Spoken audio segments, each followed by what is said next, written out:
Hi hello ನಮಸ್ಕಾರ ಆತ್ಮೀಯ ವಿದ್ಯಾರ್ಥಿ ಮಿತ್ರರೇ. ಸೊ ಈ ಹಿಂದಿನ ಒಂದು ಕ್ಲಾಸಲ್ಲಿ ಮೌರ್ಯ ಸಾಮ್ರಾಜ್ಯಕ್ಕೆ ಸಂಬಂಧಪಟ್ಟಂತೆ ಚಂದ್ರಗುಪ್ತ ಮೌರ್ಯನ ಬಗ್ಗೆ ಸಾಕಷ್ಟು ವಿಷಯಗಳನ್ನು ನಾವು ತಿಳಿತಾ ಹೋಗಿದ್ವಿ. ಸೊ ಹಾಗೆ ಇವತ್ತಿನ ದಿನ ಅದರ ಮುಂದುವರಿದ ಭಾಗವನ್ನು ಅಧ್ಯಯನ ಮಾಡೋಣ. So very very very important chapter. So Ashoka ಚಕ್ರವರ್ತಿಯ ಬಗ್ಗೆ ಇವತ್ತಿನ ದಿನ ಇರ್ತದೆ. ಸೊ ಅಶೋಕ ಚಕ್ರವರ್ತಿಯ ಬಗ್ಗೆ ಮಹಾಶಯ ಅಂತ ಕರೆಸ್ಕೊಳ್ತಕ್ಕಂತಹ ಈ ನಮ್ಮ ಅಶೋಕನ ಬಗ್ಗೆ ಸೊ ಪ್ರತಿ ಎಕ್ಸಾಮ್ KPSC ತೆಗಿತಕ್ಕಂಥ ಪ್ರತಿ ಪ್ರಶ್ನೆ ಪತ್ರಿಕೆಯಲ್ಲಿ ಒಂದು ಪ್ರಶ್ನೆ ಇದ್ದೇ ಇರ್ತದೆ. ಸೊ ಅದು ಮೌರ್ಯ ಸಾಮ್ರಾಜ್ಯದ ಮೇಲೆ, ಎಸ್ಪೆಷಲಿ ಅಶೋಕ ಮಹಾಶಯನ ಬಗ್ಗೆ ಇದ್ದೇ ಇರ್ತದೆ. ಸೊ ಹಾಗೆ ಅದರ ಜೊತೆಗೆ ಪ್ರಮುಖವಾಗಿ ಇವತ್ತು ನಾವು ಬಿಂದುಸಾರನ ಬಗ್ಗೆ ಸ್ವಲ್ಪ ಸಂಕ್ಷಿಪ್ತವಾಗಿ ತಿಳಿಯೋಣ. ಸೊ ವಿದ್ಯಾರ್ಥಿ ಮಿತ್ರರೇ, ಚಂದ್ರಗುಪ್ತ ಮೌರ್ಯನ ಒಂದು ಮರಣಾನಂತರ, ಅಂದರೆ ಚಂದ್ರಗುಪ್ತ ಮೌರ್ಯ ತಾನು ಆಡಳಿತವನ್ನು ನಡೆಸ್ತಿರ್ಬೇಕಾದ್ರೆ ಒಬ್ಬ ಸಂತ ಹೀಗೆ ನಿನ್ನ ಸಾಮ್ರಾಜ್ಯದಲ್ಲಿ ಏನಾಗ್ತದೆ ಅಂತ ಹೇಳಿದ್ರೆ ಬರಗಾಲ ಬೀಳ್ತದೆ ಅಂತ ಹೇಳಿದಾಗ ಸುಮಾರು 12 ವರ್ಷಗಳ ಕಾಲ ಬರಗಾಲ ಬೀಳ್ತದೆ ಅಂತ ಒಂದು ಮಾತನ್ನು ಹೇಳಿರ್ತಾನೆ. ಸೊ ಆ ಮಾತಿನಂತೆ ಭದ್ರಬಾಹುವಿನೊಂದಿಗೆ ದಕ್ಷಿಣದ ಕಡೆಗೆ, ನಮ್ಮ ದಕ್ಷಿಣದ ಕಡೆ, ಇಟ್ ಮೀನ್ಸ್ ಶ್ರವಣ ಬೆಳಗೊಳ, ಕಾತವಾಪುರಿ ಅಂತ ಏನು ಕರಿತೀವಲ್ಲ, ಶ್ರವಣ ಬೆಳಗೊಳದಲ್ಲಿ ಬಂದು ಸೊ ಚಿಕ್ಕ ಬೆಟ್ಟ ದೊಡ್ಡ ಬೆಟ್ಟ ಅಂತ ಕರೀತಾರೆ. ಸೊ ಸಲ್ಲೇಖನ ವ್ರತ ಕೈಗೊಂಡಿದ್ದು ಚಂದ್ರಗಿರಿ ಪರ್ವತ ಆಗ್ತದೆ. ಸೊ ಹೀಗೆ ಸಾಕಷ್ಟು ವಿಷಯಗಳನ್ನು ನಾವು ಆಲ್ರೆಡಿ ಬೌದ್ಧ ಧರ್ಮದ ಬಗ್ಗೆ ಹೇಳ್ತಿರ್ಬೇಕಾದ್ರೆ ತಿಳ್ಕೊಂಡಿದ್ವಿ. ಸೊ ಇಲ್ಲಿ ಚಂದ್ರಗುಪ್ತ ಮೌರ್ಯನ ನಂತರ ಅಧಿಕಾರಕ್ಕೆ ಬಂದವರು ಬಿಂದುಸಾರ. ಸೊ ಈ ಬಿಂದುಸಾರನ ಬಗ್ಗೆ ಕೆಲವಷ್ಟು ಅಂಶಗಳು ಬಹಳ ಮಹತ್ವವನ್ನು ಪಡಿತವೆ. ಸೊ ಒಂದನೇದ್ದು, ಬಿಂದುಸಾರನಿಗೆ ಅಮಿತ್ರಘಾತ ಅಂತ ಕರೀತಾರೆ. ಯಾಘಾತ? ಅಮಿತ್ರಘಾತ ಅಥವಾ ಅಮಿತ್ರೋಕೈಟ್ಸ್, ಅಮಿತ್ರೋಕೈಟ್ ಅಂತ ಕರೀತಾರೆ. ಸೊ ಇಲ್ಲಿ ಅಮಿತ್ರಘಾತ ಎಂದರೆ ಶತ್ರುನಾಶಕ ಅಂತ ಅರ್ಥ ಆಗ್ತದೆ. ಹಾಗಾದರೆ ಈ ಬಿಂದುಸಾರನ ಆಸ್ಥಾನಕ್ಕೆ ಭೇಟಿ ಕೊಟ್ಟಿರ್ತಕ್ಕಂತಹ ಕೆಲವಷ್ಟು ರಾಯಭಾರಿಗಳನ್ನು ನೋಡೋಣ.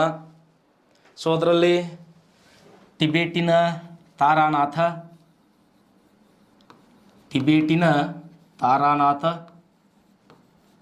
ಸೊ ಇವನು ರಾಯಭಾರಿಯಾಗಿ ಬಿಂದುಸಾರನ ಆಸ್ಥಾನಕ್ಕೆ ಬಂದಿರತಕ್ಕಂಥದ್ದು. ಸೊ ಇನ್ನು ಮತ್ತೊಬ್ಬರು 1ನೇ ಆಂಟಿಯೋಕ್, ಸಿರಿಯಾ ಸಾಮ್ರಾಜ್ಯದ 1ನೇ ಆಂಟಿಯೋಕಸ್ನ ರಾಯಭಾರಿಯಾಗಿ ಡೈಮೋಕಸ್ ಅಥವಾ ಡಮಾಸ್ಕಸ್ ಅಂತ ಕರೀತಾರೆ ಕೆಲವಷ್ಟು ಕಡೆಗೆ. ಸೊ ಇನ್ನು ಹಾಗೆ ಮತ್ತೊಬ್ಬಾತ ಗ್ರೀಕ್ ಟಾಲೆಮಿಯ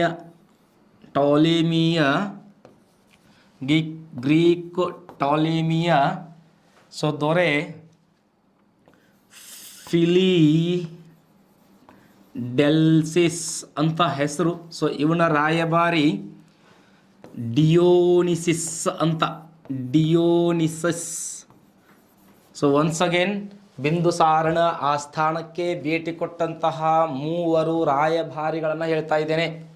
ಸೊ 1ನೇದ್ದು ಟಿಬೇಟಿನ ತಾರಾನಾಥ, ಸೊ 2ನೇದಾಗಿ ಡೈಮೋಕಸ, ಸೊ 3ನೇದಾಗಿ ಡಿಯೋನಿಸಸ್. ಸೊ ಅವ್ರು ಬಂದಿರತಕ್ಕಂಥ ಸ್ಥಳಗಳನ್ನು ಕೂಡ ಕೊಟ್ಟಿದೆ. ಟಿಬೇಟ್, ಸೊ ಸಿರಿಯಾದ ಡೈಮೋಕಸ್, ಹಾಗೆ ಗ್ರೀಕ್ ಟಾಲೆಮಿಯ ಫಿಲಿಡೆಲ್ಫಿಯಸ್ನ ಡಿಯೋನಿಸಿಸ್ ಅಂತಕ್ಕಂತಹ 3 ಜನ ಏನು ಅಂತಂದರೆ ನಮ್ಮ ಭಾರತಕ್ಕೆ ಬಿಂದುಸಾರನ ಆಸ್ಥಾನಕ್ಕೆ ಭೇಟಿ ಕೊಟ್ಟಿರ್ತಕ್ಕಂಥದ್ದು. ಸೊ ಎಕ್ಸಾಮ್ ದೃಷ್ಟಿಯಿಂದ ಬಹಳ ಇಂಪಾರ್ಟೆಂಟ್ ಆಗ್ತದೆ. ಸೊ ಹಾಗೆ ಇಲ್ಲಿ 1ನೇ ಆಂಟಿಯೋಕಸ್ನಿಗೂ ಹಾಗೆ ಈ ನಮ್ಮ ಬಿಂದುಸಾರನಿಗೆ ಒಂದು ಮಾತುಕತೆ ಆಗ್ತದೆ. ಸೊ ಆ ಮಾತುಕತೆ ಏನಪ್ಪ ಅಂತ ಹೇಳಿದ್ರೆ, ನಮ್ಮ ಬಿಂದುಸಾರ 1ನೇ ಆಂಟಿಯೋಕಸ್ಗೆ, ಯಾರಿಗೆ? 1ನೇ ಆಂಟಿಯೋಕಸ್ಗೆ ಮಾತುಕತೆಯಲ್ಲಿ ಕೇಳ್ತಕ್ಕಂಥ ಒಂದು 3 ವಸ್ತುಗಳು ಇಂಪಾರ್ಟೆಂಟ್ ಆಗ್ತವೆ. ಸೊ ಒಂದು ಬಿಂದುಸಾರ ಕೇಳಿರ್ತಕ್ಕಂಥದ್ದು ನಿಮ್ಮ ದೇಶದ ಒಣ ಅಂಜೂರ ಬೇಕು. ಯಾ ಅಂಜೂರ? ಒಣ ಅಂಜೂರವನ್ನು ಕೇಳಿದ್ದ. ಸೊ ಎರಡನೇದಾಗಿ ವೈನ್ ಬೇಕಂತ ಕೇಳಿದ್ದ. ಸೊ ಮೂರನೆಯದಾಗಿ ತತ್ವಜ್ಞಾನಿ ಬೇಕು ಅಂತ ಕೇಳಿದ್ದ.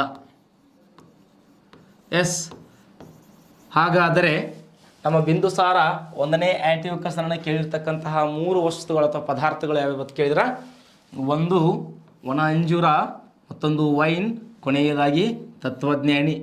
ಇದಕ್ಕೆ ರಿಯಾಕ್ಷನ್ ಹೇಗಿತ್ತು ಅಂತಂದರೆ, ಆ್ಯಂಟಿಯೋಕಸಂದು ನಿಮ್ಗೆ ಒಣ ಅಂಜೂರ ಕಳಿಸ್ತೀನಿ ತಗೊಳ್ರಿ, ವೈನ್ ಕಳಿಸ್ತೀನಿ ತಗೊಳ್ರಿ, ಬಟ್ ತತ್ವಜ್ಞಾನಿ ಇವನು ವಸ್ತು ಅಲ್ಲ, ಇವನೇನಲ್ಲ ವಸ್ತು ಅಲ್ಲ, ನಾವು ತತ್ವಜ್ಞಾನಿಯನ್ನು ಕಳಿಸಲ್ಲ ಅಂತಕ್ಕಂತಹ ಮಾತನ್ನು ಆ್ಯಂಟಿಯೋಕಸ್ ಬಿಂದುಸಾರನಿಗೆ ತಿಳಿಸಿದ್ದ ಅಂತ ನಾವು ಅಧ್ಯಯನದಲ್ಲಿ ಓದ್ತೇವೆ ಮಿತ್ರರೇ. ಸೊ ಹಾಗಾದರೆ ಈ ಬಿಂದುಸಾರನ ಬಗ್ಗೆ ಹೇಳ್ತಿರ್ಬೇಕಾದ್ರೆ, ಈ ಬಿಂದುಸಾರನ ವೆರಿ ಮಹತ್ವದ ಒಂದು ಅಂಶ ಇದೆ. ಏನು ಅಂದರೆ, ಬಿಂದುಸಾರನ ಹೆಂಡತಿಯರು ಒಟ್ಟು 16 ಜನ ಮದುವೆ ಆಗಿದ್ನ ಅಂತ ಇತಿಹಾಸದಲ್ಲಿ ಅಧ್ಯಯನ ಮಾಡ್ತೀವಿ. ಎಷ್ಟು ಜನ ಹೆಂಡತಿಯರು? 16 ಜನ ಹೆಂಡತಿಯರು. ಸೊ ಇದರಲ್ಲಿ ಸುಭದ್ರಾಂಗಿ ಅಂತ ವೆರಿ ಇಂಪಾರ್ಟೆಂಟ್ ಆಗ್ತಾಳೆ ಹೆಣ್ಮಗಳು. ಯಾರೇ? ಸುಭದ್ರಾಂಗಿ ಅಂತ. ಈ ಸುಭದ್ರಾಂಗಿಯ ಮಗನೇ ಅಶೋಕ. ಮೊದಲಿಗೆ ಎಲ್ಲರೂ ಈತನನ್ನು ಚಂಡಾಶೋಕ ಅಂತ ಕರೀತಿದ್ರು. ಸೊ ಒನ್ಸ್ ಅಗೇನ್, ಬಿಂದುಸಾರನಿಗೆ ಬಿಂಬಸಾರ ಅಲ್ಲ, ಇಲ್ಲೇ ಬಿಂದುಸಾರನಿಗೆ ಒಟ್ಟು 16 ಜನ ಹೆಂಡಂದಿರು. ಅದರೊಳಗೆ ಇಂಪಾರ್ಟೆಂಟ್ ಒಬ್ಬಕ್ಕಿಂತ ತೊಗೊಂಡು ಬಂದಿದೆ. ಸೊ ಆಕೆ ಸುಭದ್ರಾಂಗಿ ಅಂತ, ಆಕೆಯ ಮಗನೇ ಅಶೋಕ.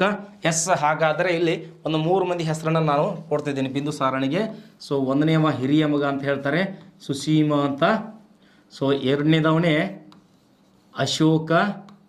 ಸೊ 3ನೇಯವನೇ ತಿಸ್ಸಾ ಅಂತ. ಸೊ ಈ 3 ಜನರ ಹೆಸರನ್ನು ನಾವು ಇತಿಹಾಸದಲ್ಲಿ ಗಾಢವಾಗಿ ಅಧ್ಯಯನವನ್ನು ಮಾಡಬೇಕಾಗ್ತದೆ. ಸೊ ಇಲ್ಲಿ 1ನೇಯದಾಗಿ ಬಿಂದುಸಾರ ಬದುಕಿದ್ದಾಗಲೇ ಸುಸೀಮನನ್ನು ಉತ್ತರಾಧಿಕಾರಿ ಅಂತ ಘೋಷಣೆ ಮಾಡಿದ್ದ. ಸೊ ಆದರೆ ಇಲ್ಲಿ ಅಧಿಕಾರಕ್ಕಾಗಿ ಅಶೋಕ ಪ್ರಯತ್ನಿಸ್ತಾ ಇದ್ದ. ಸೊ ಇವನಿಗೆ ಅಸ್ಥಾನಿಕರು ಕೆಲವಷ್ಟು ಜನ ಏನು ಮಾಡಿದರು ಅಂದರೆ ಸಹಾಯವನ್ನು ಮಾಡಿದರು. ಹಾಗೆ ಅಶೋಕ ಸಿಂಹಾಸನವನ್ನು ಏರಬೇಕಾದ್ರೆ ಸೊ ಆತನ 99 ಜನ, ಒಟ್ಟು ಬಿಂದುಸಾರನಿಗೆ 101 ಮಕ್ಕಳು.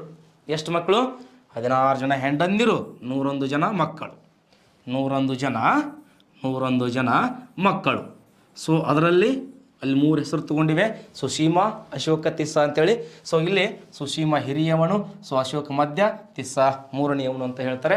ಸೊ ಇಲ್ಲಿ ಈ ಇಬ್ಬರಲ್ಲಿ ಸಿಂಹಾಸನಕ್ಕಾಗಿ ಕಲಹ ನಡೀತದೆ. So very important. Ashoka Takshashila ಮತ್ತು ಉಜ್ಜಯಿನಿ ರಾಜ್ಯಪಾಲನಾಗಿದ್ದ. ಏನಾಗಿದ್ದ? ರಾಜ್ಯಪಾಲನಾಗಿದ್ದ. ಸೊ ಈ ತಕ್ಷಶಿಲಾ ಉಜ್ಜಯಿನಿಯ ರಾಜ್ಯಪಾಲನಾದ ಈ ಅಶೋಕ ಸೊ ಮುಂದೆ ಹೇಗೆ ಚಕ್ರವರ್ತಿ ಆದ ಅನ್ನೋದೊಂದು ರೋಚಕ ಘಟನೆ. So very interesting story. So ಅಶೋಕನಿಗೆ ಸಹಾಯವನ್ನು ಮಾಡಿರ್ತಕ್ಕಂಥ ಏಕೈಕ ಸಹೋದರ ಯಾರು ಅಂತ ಕೇಳಿದರೆ ತಿಸ್ಸಾ ಅಂತ ಇರ್ತದೆ. ಎಸ್, ಹಾಗಾದರೆ ಅಶೋಕ ಮಹಾಶಯ. ಸೊ ಇಲ್ಲಿ ನೋಡ್ರಿ, 273 ಅಧಿಕಾರ ಸ್ವೀಕಾರ ಅಂತ ಹೇಳ್ತಾರೆ. 260 ಕ್ರಿಸ್ತ ಪೂರ್ವದಲ್ಲಿ ಇರ್ತದೆ. ಎಲ್ಲೋ ಹೇಗಿರ್ತದೆ? ಕ್ರಿಸ್ತ ಪೂರ್ವದಲ್ಲಿ ಇರ್ತದೆ. ಸೊ 273 ಅಧಿಕಾರ, 269 ಸಿಂಹಾಸನ ಆಗಿರ್ತದೆ. ಸೊ 261 ಕಳಿಂಗ ಯುದ್ಧ ಆಗಿರ್ತದೆ. ಎಸ್, ಇಲ್ಲಿ ಮೊದಲಿಗೆ ಬರ್ತಿದ್ದೇನೆ ಅಧಿಕಾರ. So very important. ಇಲ್ಲಿ ನೋಡ್ರಿ, ಒಟ್ಟು ತನ್ನ 99 ಜನ ಸಹೋದರರನ್ನು ಸಾಯಿಸಿದಂತಹ ಅಶೋಕನಿಗೆ ಚಂಡಾಶೋಕ ಅಂತ ಕರೀತಾರೆ. ಯಾವುದಕ್ಕಾಗಿ? ಅಧಿಕಾರ ಅಥವಾ ಆಡಳಿತಕ್ಕಾಗಿ. ಅಧಿಕಾರಕ್ಕಾಗಿ ಅಥವಾ ಆಡಳಿತಕ್ಕಾಗಿ ಎಷ್ಟು ಜನರನ್ನು ಕೊಂದ ಅಂತಂದರೆ 99 ಜನರನ್ನು ಕೊಂದ. ಎಸ್, ಹಾಗಿದ್ದರೆ ಸಿಂಹಾಸನ ಅಂತ ಬರ್ತದಲ್ಲ, ಇಲ್ಲೊಂದು ನಿಯಮ ಇದೆ. ಸಿಂಹಾಸನ ಅಂತ ಬರ್ತದೆ. ಏನು ಅಂತಂದರೆ, ಈ ಮೌರ್ಯ ಸಾಮ್ರಾಜ್ಯದಲ್ಲಿ 24 ವರ್ಷ ಆಗುವವರೆಗೂ, ಎಷ್ಟು ವರ್ಷ ರೀ?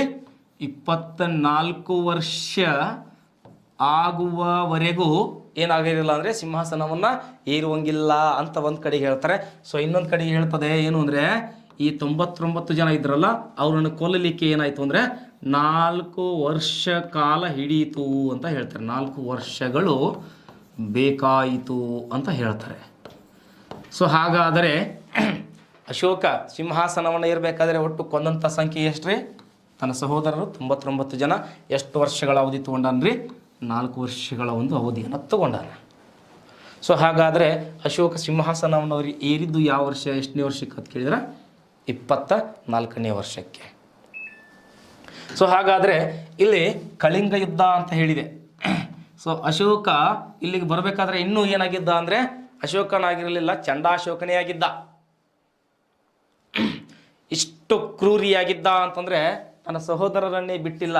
ಅಂದಮೇಲೆ ಈ ನಮ್ಮ ಅಖಂಡ ಭಾರತವನ್ನು ಆಳ್ತಕ್ಕಂತಹ ಮೊದಲನೇ ಸಾಮ್ರಾಜ್ಯ ಇದಾಗಿತ್ತು ಅಂತ ಹೇಳ್ತಾ ಇದ್ದೆ. ಸೊ ಇಲ್ಲಿ ಬರ್ತಕ್ಕಂತಹ ಈ ಕಳಿಂಗ ಅಥವಾ ಒಡಿಸ್ಸಾ ಅದು ಒಂದು ಉಳ್ಳದದ, ಮಗಧದ ಬಾಜುನಾದ, ಮಗಧದ ಹತ್ತಿರವೇ ಅದ. ಸೊ ಈ ಒಂದು ಸಾಮ್ರಾಜ್ಯವನ್ನು ಗೆಲ್ಲಲಿಕ್ಕೆ ಆಗಿರಲಿಲ್ಲ ಅವರಿಗೆ. ಸೊ ಅದೊಂದು ಗೆದ್ದುಬಿಟ್ರೆ ಅಖಂಡ ಭಾರತವನ್ನು, ಒಟ್ಟು ಭಾರತವನ್ನು ಆಳಿರ್ತಕ್ಕಂಥ ಸಾಮ್ರಾಜ್ಯ ನಂದು ಎನಿಸ್ಕೊಳ್ತದ ಅಂತ ತಿಳ್ಕೊಂಡು ಸೊ 261 ಕ್ರಿಸ್ತಪೂರ್ವ 261ರಲ್ಲಿ ಅಶೋಕ ಕಳಿಂಗ ಯುದ್ಧವನ್ನು ಮಾಡ್ತಾನೆ.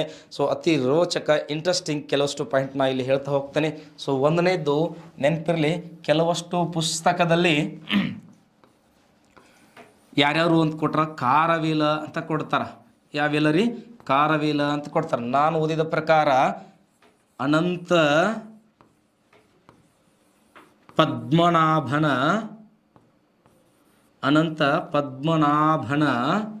ಶುದ್ಧ ಧರ್ಮ, ಕಳಿಂಗ ಯುದ್ಧದಲ್ಲಿ ಅಶೋಕ ಚಕ್ರವರ್ತಿ ಯಾರನ್ನ ಸೋಲಿಸಿದ ಎಂದರೆ ಅನಂತ ಪದ್ಮನಾಭನ ಶುದ್ಧ ಧರ್ಮ ಅಂತ ಅವರ ಹೆಸರು. ಹಾಗಾದರೆ ಈ ಕಳಿಂಗ ಯಾವ ನದಿಯ ದಂಡೆಯ ಮೇಲಿದೆ ಅಂತ ಕೇಳ್ತಾರೆ. ಸೊ ಅದು ದಿಯಾ ನದಿ ಅಂತ ಹೇಳ್ತಾರೆ. ಸೊ ಇಲ್ಲಿ ಹಿಂಗೆ ಗೋದಾವರಿ ನದಿ ಹರಿದಿದೆ. ಸೊ ಇಲ್ಲೇ ದಿಯಾ ನದಿ ಅಂತ ಬರ್ತದೆ. ಯಾವ ಗ್ರಾಮ ಅಂತ ಕೇಳಿದ್ರು ಅಂತಂದರೆ ದೌಲಿ ಗ್ರಾಮ. ಯಾವ ಗ್ರಾಮ ರೀ? ದೌಲಿ ಗ್ರಾಮ. So very important. 2 point 3 point ಇಲ್ಲಿ ಕೊಡ್ತಿದ್ದೇನೆ. ಸೊ ಒಂದು, ಕಳಿಂಗ ಯುದ್ಧ ಯಾಕೆ ನಡೀತು ಅಂತಂದರೆ ಅಶೋಕ ತನ್ನ ಮಗಧದ ಹತ್ತಿರವೇ ಇರತಕ್ಕಂತಹ ಈ ಕಳಿಂಗವನ್ನು ಗೆಲ್ಲಬೇಕು ಅನ್ನೋ ಇಚ್ಛೆಯೊಂದಿಗೆ, ಅಂದ್ರೆ ಸುಮಾರು ಸಿಂಹಾಸನವನ್ನು ಏರಿದ 8 ವರ್ಷಗಳ ನಂತರ, ಎಷ್ಟು ವರ್ಷಗಳ ನಂತರ? 8 ವರ್ಷಗಳ ನಂತರ ಯುದ್ಧ ಕೈಗೊಂಡಾನ. ಸೊ ಇದೇ ಮೊದಲು ಇದೇ ಕೊನೆ. ಅಶೋಕ ಮಾಡಿರ್ತಕ್ಕಂಥ ಏಕೈಕ ಯುದ್ಧ ಕಳಿಂಗ ಯುದ್ಧ. ಸೊ ಹೇಳ್ತಾರೆ ಚೇರರಿಂದ ಪಾಂಡ್ಯರಿಂದ ಕಪ್ಪ ಕಾಣಿಕೆ ಪಡಿತಿದ್ದ ಅಂತ ತಿಳ್ಕೊಂಡು. ಸೊ ಇಲ್ಲಿ ಏನು ಹೇಳಿಕತ್ತಿದ್ದೀನಿ ಅಂತಂದ್ರೆ ಈ ಕಳಿಂಗ ಯುದ್ಧ ಅನ್ನೋದು ಏನದಲ್ಲ, ತಾನು ಸಿಂಹಾಸನವನ್ನು ಏರಿದ 8 ವರ್ಷಗಳ ನಂತರ ಒಂದು ಯುದ್ಧ ಕೈಗೊಂಡಾನೆ. ಸೊ ಅದೇ ಒಂದು, ಅದೇ ಕೊನೆ, ಅದೇ ಮೊದಲು, ಅದೇ ಅಂತ್ಯ. ಸೊ ಅದನ್ನೇ ಹೇಳಿಕತ್ತಿದ್ದೀನಿ. ಏನು ಅಂತಂದ್ರೆ ಕೆಲವಷ್ಟು ಕಡೆಗೆ ನಾನು ಓದಿದ ಪುಸ್ತಕ ಪ್ರಕಾರ ಕಾರವೇಲ ಅಂತದೆ. ಇನ್ನು ಕೆಲವಷ್ಟು ಕಡೆಗೆ ಕಳಿಂಗ ಯುದ್ಧದಲ್ಲಿ ಯಾರನ್ನು ಎದುರಿಸಿದ ಅಂತಂದರೆ ನಾನು ಹೇಳ್ತಿದ್ದೀನಿ ಒನ್ಸ್ ಅಗೇನ್, ನೀವು ಬೇಕಾದರೆ ಅಂದು ನೋಡಿ, ಅನಂತ ಪದ್ಮನಾಭನ ಶುದ್ಧ ಧರ್ಮ. ಸೊ ಕೆಲವಷ್ಟು ಪುಸ್ತಕದಲ್ಲಿ ಇದಷ್ಟೇ ಇದೆ, ಶುದ್ಧ ಧರ್ಮ ಅಂತಿದೆ. ಸೊ ಹಾಗಾದರೆ ಈ ಕಳಿಂಗ ಯುದ್ಧ ಯಾವ ನದಿ ದಂಡೆಯ ಮೇಲೆ ನಡೆಯಿತು ಅಂತ ಕೇಳಿದರೆ ದಿಯಾ ನದಿ.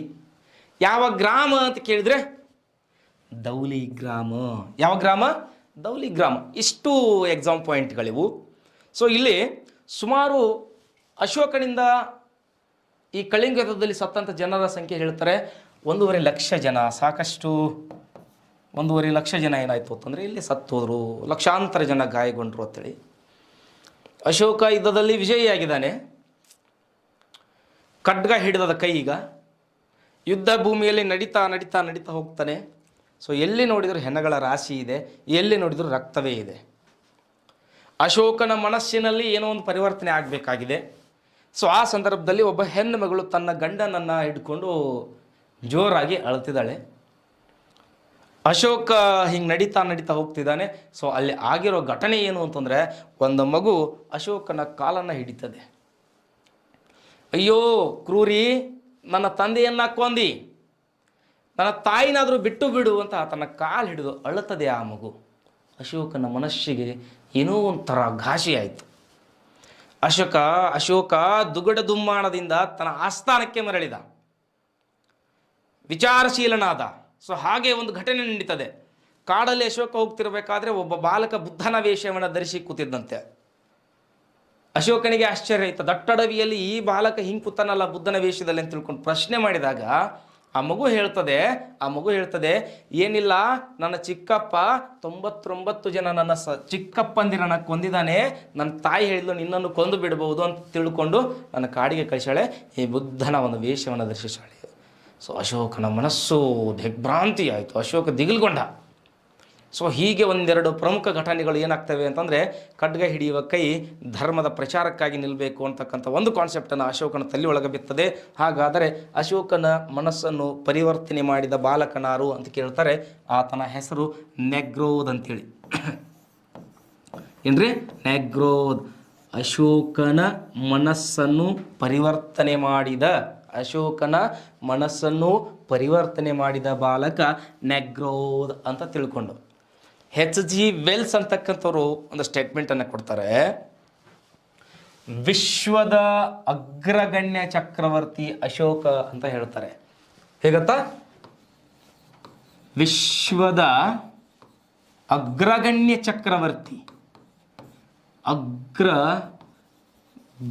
ಚಕ್ರವರ್ತಿ ಯಾರೆಂದರೆ ಅಶೋಕ ಅಂತ ಸ್ಟೇಟ್ಮೆಂಟ್ ಮಾಡ್ತಾರೆ. ಸೊ ಹಾಗೆ ವಿಜಯದ ಕೈ ಯಾವ ಕಡೆ ಹೋಗ್ತದೆ ಅಂದರೆ ವೈರಾಗ್ಯದ ಕಡೆಗೆ ಹೋಗ್ತದೆ ಅಂತ ಹೇಳ್ತಾರೆ. ವಿಜಯದ ಕೈ ವೈರಾಗ್ಯದೆಡೆಗೆ. ಎಷ್ಟು ಪದಗಳಲ್ಲಿ ಲೋಡಿದೆ ನೋಡ್ರಿ. ವಿಶ್ವದ ಅಗ್ರಗಣ್ಯ. ಸೊ ಇಲ್ಲಿ ಬರೆದಿರ್ತಕ್ಕಂತಹ ಮಹಾಶಯ. ಸೊ ಕೇವಲ ಇತಿಹಾಸದಲ್ಲಿ ಇಬ್ಬರಿಗೆ ಕರಿತೀವ್ರಿ ನಾವು ಮಹಾಶಯ ಅಂತೇಳಿ. ಒಂದು ಅಶೋಕ ಮಹಾಶಯ ಬಿಟ್ಟರೆ ಅಕ್ಬರ್ ಮಹಾಶಯ ಅಂತ ಕರಿತೀವಿ. ಒಂದು ಅಶೋಕ ಚಕ್ರವರ್ತಿ ಅಂತೀವಿ, ಬಿಟ್ಟರೆ ಅಕ್ಬರ್ ಚಕ್ರವರ್ತಿ ಅಂತೀವಿ. ಸಾಮ್ರಾಟ್ ಅಶೋಕ ಅಂತ ಕೂಡ ಕರಿತೀವಿ. ಸೊ ಇಂಥ ಒಬ್ಬ ನಮ್ಮ ಭಾರತ ದೇಶದಲ್ಲಿ ಹುಟ್ಟಿರ್ತಕ್ಕಂತಹ ಮಹಾನ್ ಧೀಮಂತ ಈ ಅಶೋಕ ಚಕ್ರವರ್ತಿಯ ಬಗ್ಗೆ ಇನ್ನೂ ಸಾಕಷ್ಟು ವಿಷಯಗಳಿದ್ದಾವೆ. ಸೊ ಅಶೋಕ ತಾನು ಬೌದ್ಧ ಧರ್ಮವನ್ನು ಸ್ವೀಕರಿಸಬೇಕಾದ್ರೆ ಪ್ರಮುಖ ಕಾರಣ ಯಾರಾಗಿದ್ದರು, ಅಶೋಕನ ಮಂತ್ರಿ ಅಥವಾ ಗುರು ಯಾರಾಗಿದ್ದರು ಅನ್ನೋ ಹಲವಾರು ಪ್ರಶ್ನೆಗಳು ಇರ್ತವೆ. ಸೊ ನೆನಪಿರಲಿ, ಅಶೋಕನಿಗೆ ಒಟ್ಟು ಎಷ್ಟು ಜನ ಹೆಂಡತಿಯರು ಅಂತ ಕೇಳಿದ್ರೆ 5 ಜನ ಹೆಂಡತಿಯರು. ಸೊ ಆ ಹೆಂಡತಿಯರಲ್ಲಿ ಇಂಪಾರ್ಟೆಂಟ್ ಕೆಲವಷ್ಟು ಅದಾವೆ, ಅವೆಲ್ಲ ಹೇಳ್ತೀನಿ ಮಿತ್ರರೇ. ಸೊ ನೋಟ್ ಮಾಡ್ಕೊಳ್ರಿ, very very very important. Ashoka ಚಕ್ರವರ್ತಿಗಳು. ಅಶೋಕ ಅಂತಕ್ಕಂತಹ ಈ ಮಹಾಶಯ, ಇವರ ಹೆಂಡತಿಯರು 5 ಜನ ಅಂತ ಹೇಳ್ತಿದ್ದೆ. ಸೊ ಒಂದು ಮಹಾದೇವಿ. ಯಾವ ದೇವಿ? ಮಹಾದೇವಿ. ಕೆಲವಷ್ಟು ಕಡೆಗೆ ವಿದಿಶಾ ಮಹಾದೇವಿ ಅಂತ ಕೊಟ್ಟಿರ್ತಾರೆ. ವಿದಿಶಾ ಮಹಾದೇವಿ. ಭಾಳ ಇಂಟ್ರೆಸ್ಟಿಂಗ್ ಅದ ಇವತ್ತಿನ ಚಾಪ್ಟರ್. ಎಕ್ಸಾಮ್ ಪರ್ಪಸ್ ಪ್ರತಿಯೊಂದು ಪಾಯಿಂಟ್ ಮಾಡ್ಕೊಳ್ತಾ ಹೋಗ್ರಿ. ಸೊ ಎರಡನೆಯವರು, ಸೊ ಒಂದು ಮಹಾದೇವಿ ಅಥವಾ ವಿದಿಶಾ ಮಹಾದೇವಿ ಅಂತ ಕರೀತಾರೆ. ಸೊ ಎರಡನೇವಳು ಅಂತ ಬಂದಾಗ ಅವಳು ಪದ್ಮಮ ಅಂತ ಬರ್ತಾಳೆ. ಸೊ ಮೂರನೇ, ಒಟ್ಟು ಒಂದು 5 ಜನರಲ್ಲಿ ಮೂರನೇವ್ರು ಅಂತ ಕೇಳಿದರೆ ಕಾರುವಾಕಿ ಅಂತ ಹೇಳ್ತಾರೆ. ಕೆಲವಷ್ಟು ಕಡೆಗೆ ಈ ಕಾನು ಬಳಸ್ತಾರೆ, ಕಾರುವಾಕಿ ಅಂತ ಹೇಳ್ತಾರೆ. ಸೊ ಮತ್ತೊಬ್ಬಳು ಹೆಂಡತಿ ಮಹಾದೇವಿ ಆಯಿತು, ಪದ್ಮಾಮ ಆಯಿತು, ಕರುವಾಕಿ ಆಯಿತು. ಸೊ ತಿಸ್ಸ ರಕ್ಷಿತಾ ಅಂತ ಬರ್ತಾಳೆ. ಸೊ ಇಲ್ಲಿ 4 ಜನ ಇದ್ದರು. ಸೊ ಇನ್ನೊಬ್ಬರ ಹೆಸರು ಹೇಳ್ತೀನಿ. ಸೊ ಇಲ್ಲೇ ಮಹಾದೇವಿ ಯಾವುದಕ್ಕೆ ಇಂಪಾರ್ಟೆಂಟ್, ಸೊ ಕುರುವಾಕಿ ಯಾವುದಕ್ಕೆ ಇಂಪಾರ್ಟೆಂಟ್, ಸೊ ಹಾಗೆ ತಿಸ್ಸ ರಕ್ಷಿತ ಯಾವುದಕ್ಕೆ ಇಂಪಾರ್ಟೆಂಟು. ಸೊ ಇನ್ನೊಬ್ಬಕ್ಕೆ ಬರ್ತಾಳೆ, ಬೆಸ್ತನ ಮಗಳಾಗಿರ್ತಾಳೆ. ಸೊ ಅವಳ ಹೆಸರು ಸೊ ವೆರಿ ನೈಸ್ ಅದೇ. ಸೊ ಹೇಳ್ತೀನಿ ನಂತರದಲ್ಲಿ. ಸೊ ಮಹಾದೇವಿ ಈ ತಾಯಿ ಅಶೋಕ ಧರ್ಮ ಪ್ರಚಾರಕರನ್ನು ನೇಮಕ ಮಾಡಿದಾಗ, ಸೊ ಇಲ್ಲಿ ಮಹಾದೇವಿ ಅಂತಕ್ಕಂಥ ಈ ಹೆಣ್ಮಗಳು ಮಹಿಷ ಮಂಡಲಕ್ಕೆ ಪ್ರಚಾರಕ್ಕೆ ಮುಂದಿದ್ಲು ಅಂತ ಹೇಳ್ತಾರೆ.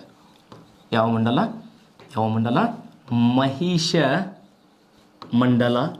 ಸೊ ಹಾಗೆ ಈ ಕುರುಬಾಕಿ ಅಥವಾ ಕಾರವಾಕಿ ಅಂತ ಏನದಲ್ಲ, ಸೊ ಈ ಹೆಂಡತಿ ಸೊ ವೆರಿ ಇಂಪಾರ್ಟೆಂಟ್. ಏನು ಅಂದರೆ ಅಶೋಕನ ಶಾಸನಗಳಲ್ಲಿ, ಯಾವ ಶಾಸನಗಳಲ್ಲಿ?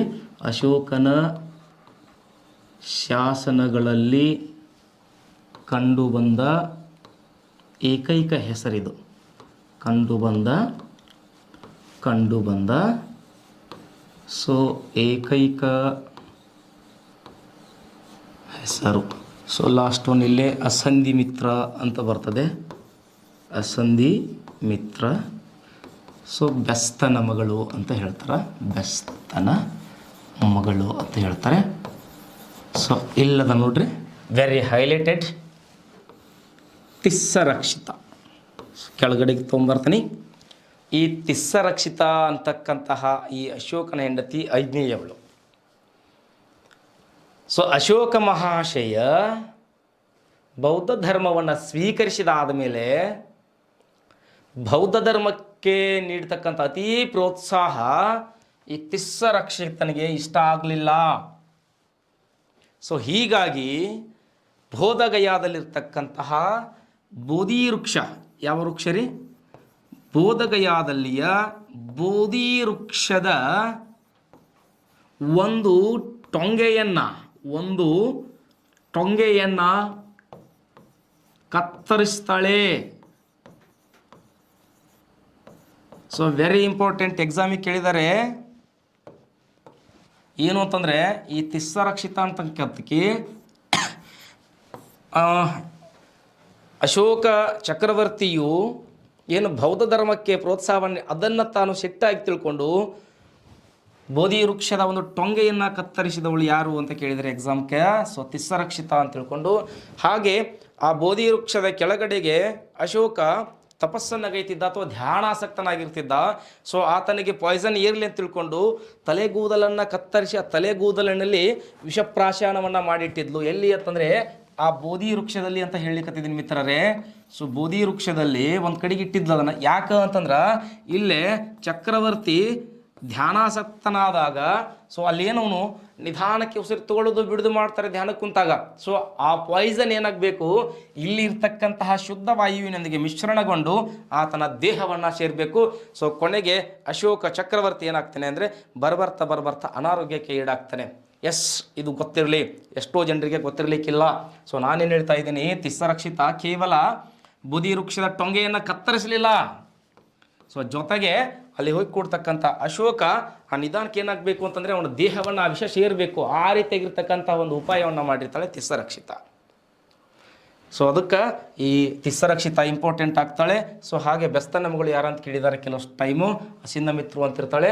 ಶಾಸನಗಳಲ್ಲಿ ಕಂಡು ಬರ್ತಕ್ಕಂಥ ಏಕೈಕ ಅಶೋಕನ ಹೆಂಡತಿಯ ಹೆಸರು ಯಾವುದಂದರೆ ಕರ್ವಾಕಿ ಅಥವಾ ಕಾರುವಾಕಿ ಅಂತ ಕರೀತಾರೆ. ಕೆಲವಷ್ಟು ಕಡೆ ಕರವಟಕಿ ಅಂತ ಕರೆದಾರೆ, ಕರವಟಕಿ ಅಂತಲೂ ಕೂಡ ಓದಿದ್ದೀನಿ ಪುಸ್ತಕಗಳಲ್ಲಿ. ಸೊ ಯಾವುದಿದೆ ಅದನ್ನು ನೋಡ್ಕೊಳ್ರಿ.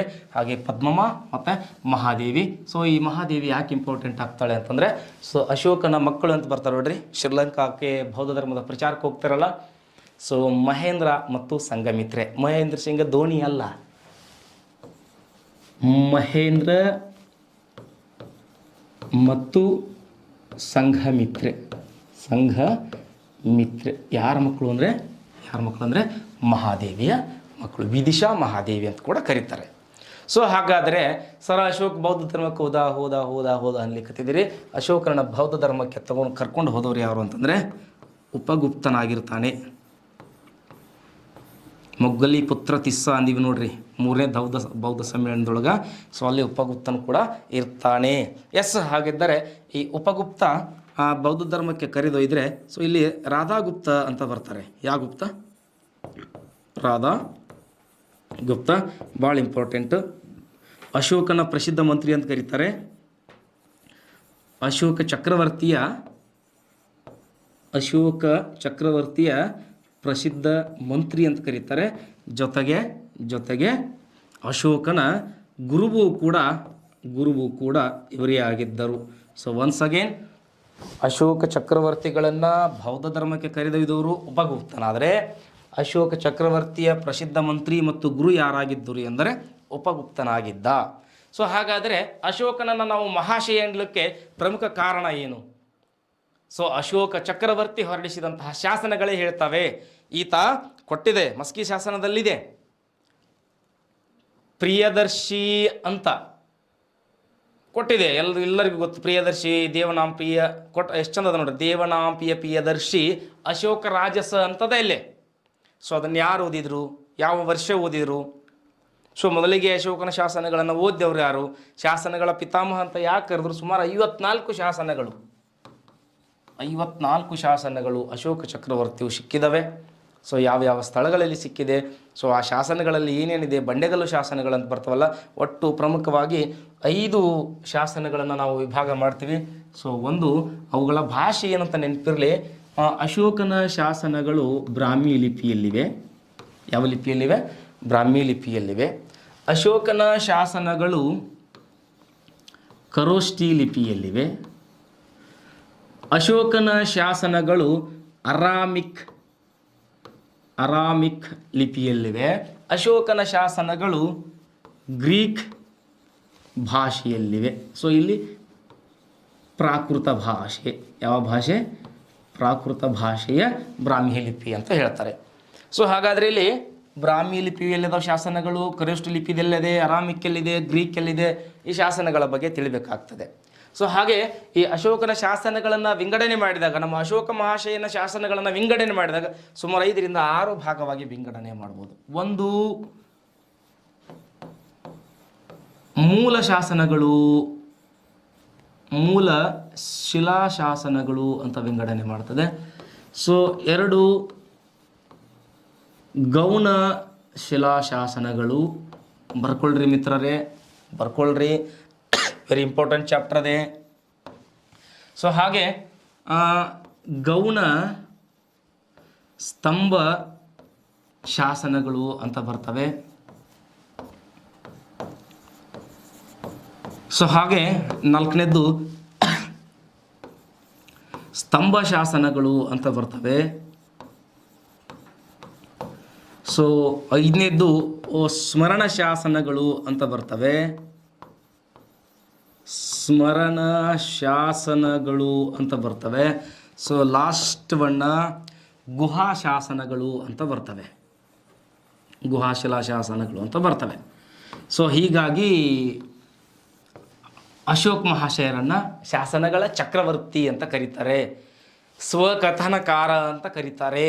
ಯಾರಿಗೆ? ಸೊ ಅಶೋಕ ಮಹಾಶಯನಿಗೆ. ಸೊ ಹಾಗೆ ಇಲ್ಲಿ 1ನೇ ಪಾಯಿಂಟ್ ಏನದೆ, ಮೂಲ ಶಿಲಾಶಾಸನಗಳ ಬಗ್ಗೆ ತಿಳಿತಕ್ಕಂಥದ್ದು. ಒನ್ಸ್ ಅಗೇನ್ ಹೇಳಿಕತ್ತಿದ್ದೀನಿ, ಶಾಸನಗಳ ಭಾಷೆ ಒಂದು ಬ್ರಾಹ್ಮಿ ಇದೆ, ಖರೋಷ್ಠಿ ಇದೆ, ಅರಾಮಿಕ್ ಇದೆ, ಗ್ರೀಕ್ ಇದೆ. ಸೊ ಈಗ ಕೇಳ್ತಾರೆ ಅಶೋಕನ ಶಾಸನಗಳು ಯಾವ್ಯಾವ ಭಾಷೆಯಲ್ಲಿವೆ ಅಂತ ತಿಳ್ಕೊಂಡು ಯಾವುದಾದ್ರೂ ಒಂದು ಬೇರೆ ಅದನ್ನು ಹಾಕ್ಯಾಸ ಆಪ್ಷನ್ ಹಾಕಿ ಕೊಟ್ಬಿಡ್ಬೋದು. ಸೊ ಯಾವುದಾಗಿರಲಿಲ್ಲ ಅಂತ ಕೇಳಿಬಿಡ್ಬೋದು. Okay, S. ಹಾಗಿದ್ರೆ ಇಲ್ಲಿ ನಮ್ಮ ಸ್ಲೈಡಲ್ಲಿ ಕೊಟ್ಟಿದ್ದೀನಿ, ವೆರಿ ಮಹತ್ವದ ಅಂಶಗಳನ್ನು ತಿಳ್ಕೊಂಡು ಸ್ಲೈಡಲ್ಲಿ ಕೊಟ್ಟಿದ್ದೀನಿ. ಸೊ ಯಾಕಂದರೆ ಕೊನೆಯಲ್ಲಿ ಇವುಗಳನ್ನು ನೋಡಿಸ್ಬೇಕ್ರಿ ಸರ್ ಅಂತ ಸುಮಾರು ವಿದ್ಯಾರ್ಥಿಗಳು ಏನು ಮಾಡಿದ್ರು ಅಂತಂದರೆ ನನಗೆ ಮೆಸೇಜನ್ನು ಹಾಕಿದ್ರು ವಾಟ್ಸಪ್ಗೆ. ಸೊ ವೆರಿ ಇಂಪಾರ್ಟೆಂಟ್ ಆಗ್ತವೆ ಆ ಮೂಲ ಶಾಸನಗಳಲ್ಲಿ. ಸೊ ಒಂದೊಂದಾಗಿ ನೋಡ್ತಾ ಹೋಗೋಣ. ಮುಖ್ಯ ಶಿಲಾಶಾಸನಗಳು ಅಂತ ಹೆಡ್ಲೈನ್ ಅದೇ. ಸೊ ಹಾಗಾದರೆ ಈ ಮುಖ್ಯ ಶಿಲಾಶಾಸನಗಳ ಬಗ್ಗೆ ಕುರಿತು ಅಧ್ಯಯನ ಕೇಳಿದ್ದೀವಿ ಅಂದ್ರೆ ಸಾಕಷ್ಟು ಸಾರಿ ಪ್ರಶ್ನೆಗಳನ್ನು ಕೇಳಿದ್ದಾರೆ. ಅಶೋಕನ ಅಥವಾ ಅಶೋಕ ಮಹಾಶಯರ 1ನೇ ಶಿಲಾಶಾಸನ ಏನು ಹೇಳ್ತದೆ? ಪ್ರಾಣಿ ಬಲಿ ನಿಷೇಧ. Very important. ತನ್ನ ರಾಜ್ಯದಲ್ಲಿ ಈ ಹಿಂದೆ ಪ್ರಾಣಿ ಬಲಿ ಇತ್ತು ಅಂತ ಅರ್ಥ ಆಗ್ತದೆ. ಅಂದರೆ ದಯೆ ಕರುಣೆಗಳನ್ನು ಹೊಂದಿದ ಅಶೋಕ ಆವಾಗಲೇ ಏನಾಗ್ತಾನೆ? ಮಹಾಶಯನಾಗ್ತಾನೆ. ನೋಡ್ರಿ, ಅಶೋಕನನ್ನು 2ನೇ ಬುದ್ಧ ಅಂತ ಕರೀತಾರೆ. ಅಶೋಕನನ್ನು ಬುದ್ಧ ಚಕ್ರವರ್ತಿ ಅಂತ ಕರೀತಾರೆ. ಸೊ ಅಶೋಕನ ಕಾಲಾವಧಿಯನ್ನು ನೋಡಿ, ಚಂಡಾಶೋಕ ಇದ್ದವ ಅಶೋಕ ಮಹಾಶಯನಾಗ್ತಿದ್ದಾನೆ. ಬುದ್ಧ ಯುಗ ಅಂತ ಕರೀತಾರೆ. ಸೊ ಹಾಗಾದರೆ ಅದಂಥ ಪ್ರಮುಖ ಕಾರ್ಯಗಳನ್ನು ಮಾಡಿರಬೇಕು. ಅವೆಲ್ಲವೂ ಏನಾಗಿರಬೇಕು ಅಂದರೆ ಜಗತ್ತಿಗೆ ಸಾರಿ ಹೇಳಬೇಕು, ನೆನಪಲ್ಲಿ ಉಳಿಬೇಕಂತ ತಿಳ್ಕೊಂಡು ಸೊ ಅವುಗಳನ್ನು ಶಿಲೆಯಲ್ಲಿ ಕೆತ್ತತಕ್ಕಂಥ ಕಾರ್ಯವನ್ನು ಮಾಡ್ತಾರೆ. ಸೊ 1ನೇದ್ದು ಏನು ಅಂತಂದರೆ ಪ್ರಾಣಿ ಬಲಿ ನಿಷೇಧ. ಸೊ ತನ್ನ ಸಾಮ್ರಾಜ್ಯದ ವ್ಯಾಪ್ತಿಯೊಳಗೆ ಯಾರೂ ಏನು ಮಾಡೋಂಗಿಲ್ಲ ಅಂದರೆ ಪ್ರಾಣಿಗಳನ್ನು, ಪಕ್ಷಿಯಾಗಿರಲಿ ಪ್ರಾಣಿಯಾಗಿರಲಿ, ಅವುಗಳನ್ನು ಹಿಂಸಿಸಬಾರ್ದು ಅಂತ ಅರ್ಥ. ಸೊ 2ನೇ ಶಿಲಾಶಾಸನ ಹೇಳ್ತದೆ, ಮನುಷ್ಯ ಮತ್ತು ಪ್ರಾಣಿಗಳಿಗಾಗಿ ದೇಶಾದ್ಯಂತ ಆಸ್ಪತ್ರೆಗಳ ನಿರ್ಮಾಣ ಹೊರಡಿಸ್ತಾನೆ. ಅಶೋಕ ದಮ್ಮದಲ್ಲಿದೆ. ಅಶೋಕ ಚಕ್ರವರ್ತಿಯ ದಮ್ಮದಲ್ಲಿ ಇರ್ತಕ್ಕಂಥವೆಲ್ಲವೂ ಇವು. ಕೈ ಮೇಲೆತ್ತಿ ಹೇಳ್ತಾನೆ ರಾಧಾಗುಪ್ತ ಮಂತ್ರಿ, ಘಂಟಾಘೋಷವಾಗಿ ಓದಿ ಹೇಳ್ತಾನೆ, ನೋಡ್ರಿ, ರಾಜ್ಯದಲ್ಲಿ ಪ್ರಾಣಿ ಬಲಿ ನಿಷೇಧ. ನನ್ನ ರಾಜ್ಯ ವ್ಯಾಪ್ತಿ ವಿದೇಶದವರೆಗೂ, ಎಲ್ಲಿಯವರೆಗೂ ಜನಸಂಖ್ಯೆ ಇದೆ ನನಗೆ ಸಂಬಂಧಪಟ್ಟವರು ಅಲ್ಲಿಯವರೆಗೂ ಅವ್ರಿಗೇನು ಕೂಡ ಆಗಿರಬಾರ್ದು. ಸೊ ಆದ್ರೂ ಕೂಡ ಅವ್ರಿಗೇನು ಧರ್ಮಾಸ್ಪತ್ರೆಗಳು ಅಂತ ಹೇಳ್ತಾರೆ ಇವುಗಳಿಗೆ. ಸೊ ಎಸ್, ಹಾಗೆ ಮೂರನೆಯ ಶಿಲಾಶಾಸನ ಹೇಳ್ತದೆ, ತಂದೆ ತಾಯಿ ಗುರು ಹಿರಿಯರಿಗೆ ಗೌರವ ಕೊಟ್ಟು ಸನ್ಮಾರ್ಗಿಯಾಗಿ ಸ್ವರ್ಗವನ್ನು ಸೇರು. ಎಲ್ಲವೂ ಅಶೋಕ ಧರ್ಮದಲ್ಲಿವೆ. ಸೊ ಒನ್ಸ್ ಅಗೇನ್ ಮೂರನೇ ಶಿಲಾಶಾಸನ ಹೇಳ್ತಿದೆ, ತಂದೆ ತಾಯಿಗಳಿಗೆ ಗೌರವಿಸಿ, ಗುರು ಹಿರಿಯರಿಗೂ ಕೂಡ ಗೌರವಿಸಿ. ಸೊ ಆಗಲೇ ನೀವೇನಾಗ್ತೀರಿ ಅಂದ್ರೆ ಸ್ವರ್ಗವನ ಸೇರಲಿಕ್ಕೆ ಸಾಧ್ಯ ಅದ, ನಿಮಗೆ ಪುಣ್ಯ ಪ್ರಾಪ್ತಿ ಆಗ್ತದೆ ಅಂತಕ್ಕಂತಹ ಒಂದು ಭಾವ ಹುಟ್ಟಿಸ್ತಕ್ಕಂಥ ಶಾಸನ ಯಾವುದು ಅಂತ ಕೇಳಿದರೆ ಮೂರನೇ ಶಿಲಾಶಾಸನ. ಎಸ್, ಹಾಗೆ ಮುಂದಿದೆ ನಾಲ್ಕನೇ ಶಿಲಾಶಾಸನ, ಯುದ್ಧದ ಬದಲಾಗಿ ಧರ್ಮ ವಿಜಯ. ಸೊ ಖಡ್ಗ ಹಿಡಿಯುವ ಕೈ ಧರ್ಮಾಚರಣೆಗೆ ನಿಂತಿತ್ತಲ್ಲ, ಸೊ ಅದೇ ಪಾಯಿಂಟು ಇಲ್ಲಿದೆ. So very important exam purpose, very very very important. ಯಾವ ಮೂಲ ಶಿಲಾಶಾಸನದಲ್ಲಿ ಅಥವಾ ಬಂಡೇಗಲ್ಲು ಶಾಸನದಲ್ಲಿ ಧರ್ಮ ಮಹಾಮಾತ್ರರ ನೇಮಕದ ಬಗ್ಗೆ ತಿಳಿಸ್ಕೊಡೋದಿದೆ ಅಂತ ಎಕ್ಸಾಮಿಗಾಗಿದೆ. ಸೊ 5ನೇ ಮೂಲ ಶಿಲಾಶಾಸನದಲ್ಲಿ ಅಶೋಕ ಚಕ್ರವರ್ತಿಯು ತನ್ನ ಆಸ್ಥಾನದಲ್ಲಿ ಧರ್ಮ ಮಹಾಮಾತ್ರರು ಅಂತಕ್ಕಂತಹ ಒಂದು ಆಡಳಿತ ವ್ಯವಸ್ಥೆಯನ್ನು ಇಟ್ಟಿದ್ದ ಅಂತ ತಿಳಿಸ್ತದೆ. ಸೊ ಇನ್ನು 6ನೇ ಶಿಲಾಶಾಸನ ಹೇಳ್ತದೆ ರಾಜನ ಕರ್ತವ್ಯದ ಬಗ್ಗೆ. ಹಾಗಾದರೆ ರಾಜನ ಕರ್ತವ್ಯ ಅಂದ್ರೇನು? ಪ್ರಜೆಗಳು ಯಾವುದೇ ಸಂದರ್ಭದಲ್ಲಿ ಹೇಳ್ತಾನೆ ಅಶೋಕ ಚಕ್ರವರ್ತಿ, ನಾನು ಊಟ ಮಾಡುವಾಗಾದರೂ ಇರಲಿ, ನಾನು ಮಲಗಿದ್ದಾಗಾದರೂ ಇರಲಿ, ನಾನು ಇತರೆ ಕಾರ್ಯಚಟುವಟಿಕೆಯಲ್ಲಿ ಇದ್ದಾಗಲಾದರೂ ಆಗಲಿ, ಪ್ರಜೆಗಳೇ ನಿಮಗೆ ನ್ಯಾಯ ಬೇಕು ಅಂತ ಬಂದ್ರಿ ಅಂತಂದ್ರೆ ಯಾವುದೇ ಸಮಯ ಇಲ್ಲ. ಸೊ ನಾನಿರುವುದೇ ನಿಮಗಾಗಿ, ಅದು ನನ್ನ ಕರ್ತವ್ಯ ಅಂತ ತಿಳ್ಕೊಂಡು ಸೊ ತನ್ನ ಶಿಲಾಶಾಸನಗಳಲ್ಲಿ ಕೆತ್ತಿಸ್ತಾನೆ. ಅದು ಯಾವುದು ಎಷ್ಟು ಅಂತ ಕೇಳಿದರೆ 6ನೇಯದ್ದಾಗಿರ್ತದೆ. ಸೊ ಎಸ್, ಹಾಗೆ ಮುಂದೆ ನೋಡೋಣ. ಸೊ ಎಲ್ಲವನ್ನ ಬರ್ಕೊಳ್ತಿದ್ದೀರಿ ಅಂತ ಅಂದ್ಕೊಳ್ತೇನೆ. 7ನೇ ಒಂದು ಶಿಲಾಶಾಸನದ ಪ್ರಕಾರ ಇದೇ ಇಲ್ಲೇ ಧರ್ಮ ಸಹಿಷ್ಣುತೆ ಅಂತಿದೆ. ಸೊ ಹಾಗಾದರೆ ಅಶೋಕ ಚಕ್ರವರ್ತಿಯು ತನ್ನ ಆಡಳಿತದ ಕಾಲಾವಧಿಯಲ್ಲಿ ಜೈನರಿಗೂ ಬೌದ್ಧರಿಗೂ ನಮ್ಮ ಕೆಲವಷ್ಟು ಶೈವರಿಗೂ ಹಾಗೆ ಆಜೀವಕ ಪಂಥದವರಿಗೆ ಏನಾಗಿದ್ದ ಅಂತಂದರೆ ಸಾಕಷ್ಟು ದಾನ ಧರ್ಮಗಳನ್ನು ಮಾಡಿರ್ತಾನೆ ಅಂತ ಅರ್ಥ. ಎಲ್ಲ ಧರ್ಮಗಳನ್ನು ಅತ್ಯಂತ ಸಹಿಷ್ಣು ಭಾವದಿಂದ ಕಾಣ್ತಿದ್ದು ಅಶೋಕನು. ಹೀಗಾಗಿ ಆತನಿಗೆ ಅಶೋಕ ಮಹಾಶಯ ಅಂತ ಕರೀತಾರೆ. ಸೊ ಇನ್ನು 8ನೇ ಎದ್ದಿದೆ ಧಾರ್ಮಿಕ ಆಚರಣೆಗಳ ನಿಷೇಧ. ಸೊ ಧಾರ್ಮಿಕ ಆಚರಣೆಗಳನ್ನು ನಿಷೇಧ ಮಾಡೋದು ಅಂತಂದರೆ ಅನಾವಶ್ಯಕವಾಗಿ ಪ್ರಾಣಿ ಬಲಿ ಕೊಡ್ತಿದ್ರು, ಅನಾವಶ್ಯಕವಾಗಿ ತಮ್ಮಲ್ಲಿರ್ತಕ್ಕಂಥ ಸಂಪತ್ತನ್ನು ನಾಶ ಮಾಡ್ತಿದ್ರು. ಕೆಲವಷ್ಟು ಸಂದರ್ಭಗಳಲ್ಲಿ ಸೊ ಹೆಣ್ಮಕ್ಳನ್ನು ಅದು ಬೇರೆ ರೀತಿಯಾಗಿ ಕಾಣಿಸ್ತಿದ್ರು. ಹೀಗಾಗಿ ಅದನ್ನು ನಿಷೇಧ ಮಾಡ್ತಾನೆ. ಸೊ 9 ವೆರಿ ಇಂಪಾರ್ಟೆಂಟ್, ಅನೈತಿಕ ಕಾರ್ಯಗಳ ನಿಷೇಧ. ಸಾಮ್ರಾಜ್ಯದಲ್ಲಿ ಕಳ್ಳತನ, ದರೋಡೆ, ದಗ ನಡೆದು ಅಂತಂದ್ರೆ ಅವುಗಳು ನಡೆಯುವಂತಿಲ್ಲ. ಯಾರು ಮಾಡ್ತಾರೋ ಅವರಿಗೆ ಕಠಿಣ ಶಿಕ್ಷೆ ಇತ್ತು. ಸೊ ಎಸ್, ಹಾಗೆ ಮುಂದೆ ಹೋಗೋಣ. 10ನೇದ್ದು ಹೇಳ್ತದೆ, ಅದು ಕೂಡ ಅನೈತಿಕ ಕಾರ್ಯಗಳ ನಿಷೇಧವೇ ಅಂತ ಹೇಳ್ತಾ ಇದೆ. ಎಸ್, ಇಲ್ಲಿದೆ ನೋಡ್ರಿ. 11 ದಾನ ಧರ್ಮ ಕಾರ್ಯಗಳನ್ನು ಮಾಡಬಹುದು, ಬೇಕಾದರೂ ಮಾಡಬಹುದು. ತನ್ನ ಸಾಮ್ರಾಜ್ಯದಲ್ಲಿ ಯಾರು ಶ್ರೀಮಂತನಂದ್ರೆ ಆ ದಾನ ಧರ್ಮಗಳನ್ನು ಮಾಡಲಿಕ್ಕೆ ಏನು ಅಡೆತಡೆಗಳಿಲ್ಲ, ದಾನ ಧರ್ಮವನ್ನು ಮಾಡ್ಬೋದು ಅಂತ ಹೇಳ್ತಾನೆ. ಸೊ ಇನ್ನು 12ನೇದ್ದು, ಇದು ಕೂಡ ಎಕ್ಸಾಮಿಗೆ ಬಂದಿದೆ, ವೆರಿ ಇಂಪಾರ್ಟೆಂಟ್ ಆಗಿರ್ತದೆ. ಸೊ ಏನು ಅಂದರೆ ಅಲ್ಲಿ ಧರ್ಮ ಮಹಾಮಾತ್ರರ ಬಗ್ಗೆ ಅಂತ ನೋಡಿದ್ವಿ. ಇಲ್ಲಿ ವಿಶೇಷವಾಗಿ ಒಂದು ಪದ ಇದೆ, ಏನು ಅಂತಂದರೆ 12ನೇ ಬಂಡೆಗಲ್ಲು ಶಾಸನ ಅಥವಾ 12ನೇ ಮೂಲ ಶಿಲಾಶಾಸನ ಹೇಳ್ತದೆ ಅಂತಂದರೆ ಸ್ತ್ರೀ ಧರ್ಮ ಮಹಾಮಾತ್ರರ ನೇಮಕದ ಬಗ್ಗೆ ಕುರಿತು ಹೇಳ್ತದೆ. ಸೊ ಈ ಮುಂದೆ ಬರ್ತಕ್ಕಂಥ 13ನೇದು ನೋಡ್ರಿ, ಅದೇನು ಕಳಿಂಗ ಯುದ್ಧ ನಡೀತು ಅಂತ ಹೇಳ್ತಲ್ಲ, ಕಳಿಂಗದ ವಿಜಯದ ಬಗ್ಗೆ 13ನೇ ಬಂಡೆಗಲ್ಲು ಶಾಸನ ಹೇಳ್ತದೆ. ಎಸ್, 13ನೇ ಬಂಡೆಗಲ್ಲು ಶಾಸನ ಎಕ್ಸಾಮಿಗೆ ಬಂದಿರೋದು ಆಲ್ರೆಡಿ. ಸೊ ಸಾಕಷ್ಟು ಸಾರಿ ಕೇಳಿದ್ದಾರೆ. ಸೊ ಅದಕ್ಕೆ ವೆರಿ ಇಂಪಾರ್ಟೆಂಟ್ ಆಗ್ತದೆ. ಕಳಿಂಗ ವಿಜಯದ ಬಗ್ಗೆ ತಿಳಿಸ್ತಕ್ಕಂತಹ ಶಾಸನ ಯಾವುದು, ಶಿಲಾಶಾಸನ ಯಾವುದು ಅಂತ ಕೇಳಿದರೆ 13ನೇದಾಗಿರ್ತದೆ. ಎಸ್, ಹಾಗೆ ಈ 14ನೇ, ಒಟ್ಟು 14 ಸಿಕ್ಕವ. ಸೊ 14ನೇದು ಹೇಳ್ತದೆ ಈ ಮೇಲಿನ ಎಲ್ಲವುಗಳೇನಾದವಲ್ಲ ಅವೆಲ್ಲದರ ಬಗ್ಗೆ ತಿಳಿಸ್ತದೆ. ಹಾಗೂ ಅಶೋಕನ ವಿವಿಧ ಶಾಸನಗಳ ಬಗ್ಗೆ 14ನೇ ಈ ಬಂಡೆಗಲ್ಲು ಶಾಸನ ಅಥವಾ ಮೂಲ ಶಿಲಾಶಾಸನ ತಿಳಿಸ್ತದೆ. ಸೊ ವೆರಿ ಇಂಪಾರ್ಟೆಂಟ್, ಒಂದು ಪ್ರತ್ಯೇಕ ಬಂಡೆಗಲ್ಲು ಶಾಸನ ಅಂತಲೇ ಕರೀತಾರೆ. ಅದಕ್ಕೆ ಹೆಸರು ಕೂಡ ಇದೆ, 1ನೇ ಕಳಿಂಗ ಶಾಸನ ಅಂತ ಹೆಸರು ಕೂಡ ಇದೆ. ಸೊ ಅದೇನು ಹೇಳ್ತದೆ ಅಂತಂದ್ರೆ ಎಲ್ಲ ಪ್ರಜೆಗಳು ನನಗೆ ಮಕ್ಕಳಿದ್ದಂತೆ. ಸೊ ಎಕ್ಸಾಮಿಗೆ ಬಂದಿರೋದು ವೆರಿ ಇಂಪಾರ್ಟೆಂಟ್, ಎಕ್ಸಾಮಿಗೆ ಸಾಕಷ್ಟು ಸಾರಿ ಬಂದಿದೆ. ಏನು ಅಂತಂದರೆ ಅಶೋಕ ಚಕ್ರವರ್ತಿಯು ಎಲ್ಲ ಪ್ರಜೆಗಳನ್ನು ತನ್ನ ಮಕ್ಕಳು ಅಂತ ಹೇಳ್ಕೊಂಡಿರ್ತಕ್ಕಂಥ ಶಾಸನ ಯಾವುದು ಅಂದರೆ ಅದು ಪ್ರತ್ಯೇಕ ಬಂಡೆಗಲ್ಲು ಶಾಸನ ಆಗಿರ್ತದೆ ಅಥವಾ 1ನೇ ಕಳಿಂಗ ಶಾಸನ ಆಗಿರ್ತದೆ. ಬರೀ ಶಾಸನ ಶಾಸನ ಶಾಸನ ಅಂತ ಹೇಳಿಕತ್ತಿದ್ದೀನಿ. ಸೊ ಹಾಗಾದರೆ ಇಲ್ಲಿ ಈ ಶಾಸನಗಳಿಗೆ ಸಂಬಂಧಪಟ್ಟಂಥ ಒಂದು 4 ಪಾಯಿಂಟನ್ನು ನಾನು ಹೇಳ್ತೀನಿ, ವಿಶೇಷವಾಗಿರ್ತದೆ, ಬರ್ಕೊಳ್ರಿ. ಇಲ್ಲಿ ತೋಂಪಾರ ಶಾಸನ ಅಂತದೆ. ಪ್ರಪ್ರಥಮ ಬಾರಿಗೆ ಅಶೋಕನ ಶಾಸನಗಳನ್ನು ಅಧ್ಯಯನ ಮಾಡಿದವರು ಯಾರು ಅನ್ನೋ ಪ್ರಶ್ನೆಗೆ ಉತ್ತರ ಏನು ಅಂದರೆ ಜೇಮ್ಸ್ ಪ್ರಿನ್ಸೆಪ್. ಯಾರೇ ಜೇಮ್ಸ್ ಪ್ರಿನ್ಸೆಪ್. ಸೊ ಯಾವ ವರ್ಷ ಓದಿದ? 1837ರಲ್ಲಿ ಓದಿದ. ಯಾವ ವರ್ಷ ಓದಿದ? 1837ರಲ್ಲಿ ಓದಿದ. ಸೊ ಇವನ್ಕಿಂತ ಮುಂಚೆ 1836ರಲ್ಲಿ ಲಾಶನ್ ಅಂತಕ್ಕಂತಹ ಒಬ್ಬ ವ್ಯಕ್ತಿ ಓದಿದ್ದ, ಆದರೆ ಅವನು ಅಪೂರ್ಣವಾಗಿ ಓದಿದ್ದ. ಹೀಗಾಗಿ ಆತನ ಹೆಸರನ್ನು ಮೊದಲಿಗೆ ಅಂತ ಕನ್ಸಿಡರ್ ಮಾಡಲಿಕ್ಕೆ ಆಗಲ್ಲ. ಸೊ ಇಲ್ಲದೆ 1837ಕ್ಕೆ ಪ್ರಿನ್ಸೆಪ್ ಅಂತಕ್ಕಂತಹ ಒಬ್ಬ ಶಾಸನಗಳ ಅಧ್ಯಯನಕಾರ. ಸೊ ತೋಂಪಾರ ಶಾಸನದ ಬಗ್ಗೆ ಅಧ್ಯಯನ ಮಾಡ್ತಾನೆ. ಮುಂಚೆ ಇದು ತೋಂಪಾರ ಶಾಸನ ಹರಿಯಾಣದಲ್ಲಿತ್ತು, ಬರ್ಕೊಳ್ರಿ ಪಾಯಿಂಟ್ನ. ಸೊ ನಂತರದಲ್ಲಿ ಇದು ದೆಹಲಿಗೆ ಹೋಯಿತು. ಎಲ್ಲಿಗೆ ಹೋಯಿತು? ಹೆಂಗೆ ಹಾಕೊಂಡೋಯ್ತಾನ? ಇಲ್ಲ, ಫಿರೋಜ್ ಶಾ ತುಘಲಕ್ ಹೆಸರು ಕೇಳಿರ್ತೀರ. ಫಿರೋಜ್ ಶಾ ತುಘಲಕ್ ಅಲ್ಲಿಗೆ ತೊಗೊಂಡು ಹೋಗಿ ತನ್ನ ಅರಮನೆಯ ಮೇಲ್ಗಡೆ ನಿಲ್ಲಿಸಿದ ಅಂತ ಅಧ್ಯಯನದಲ್ಲಿ ಮಧ್ಯ ಭಾರತ ಇತಿಹಾಸ ಓದಬೇಕಾದ್ರೆ ಓದ್ತೀವಿ. ಸೊ ಅದು ತೋಂಪಾರ ಶಾಸನ ಆಗಿರ್ತದೆ. ಸೊ ಹಾಗೆ ರುಮಿಂಡೈ ಶಾಸನ, ಇದು ವೆರಿ ಇಂಪಾರ್ಟೆಂಟ್. ಏನು ಅಂತಂದರೆ ಬುದ್ಧನ ಜನ್ಮಸ್ಥಳಕ್ಕೆ ಅಶೋಕ ಭೇಟಿ ಕೊಟ್ಟ ಬಗ್ಗೆ ತಿಳಿಸ್ತದೆ ರುಮಿಂಡೈ ಶಾಸನ. KS ಕೇಳಿರಿ, ಇದನ್ನು KSಗೆ PSI ಕೇಳಿರಿ, FD SDA ಕೇಳ್ಯಾರ, D.Ed B.Edನವ್ರು ಬೈರ್ತಾರಲ್ಲ, TET ಅದರಲ್ಲಿ ಕೂಡ ಕೇಳಿದ್ದಾರೆ. ಸೊ ಅದಕ್ಕೆ ಅಭ್ಯರ್ಥಿಗಳೇ ವೆರಿ ಇಂಪಾರ್ಟೆಂಟ್.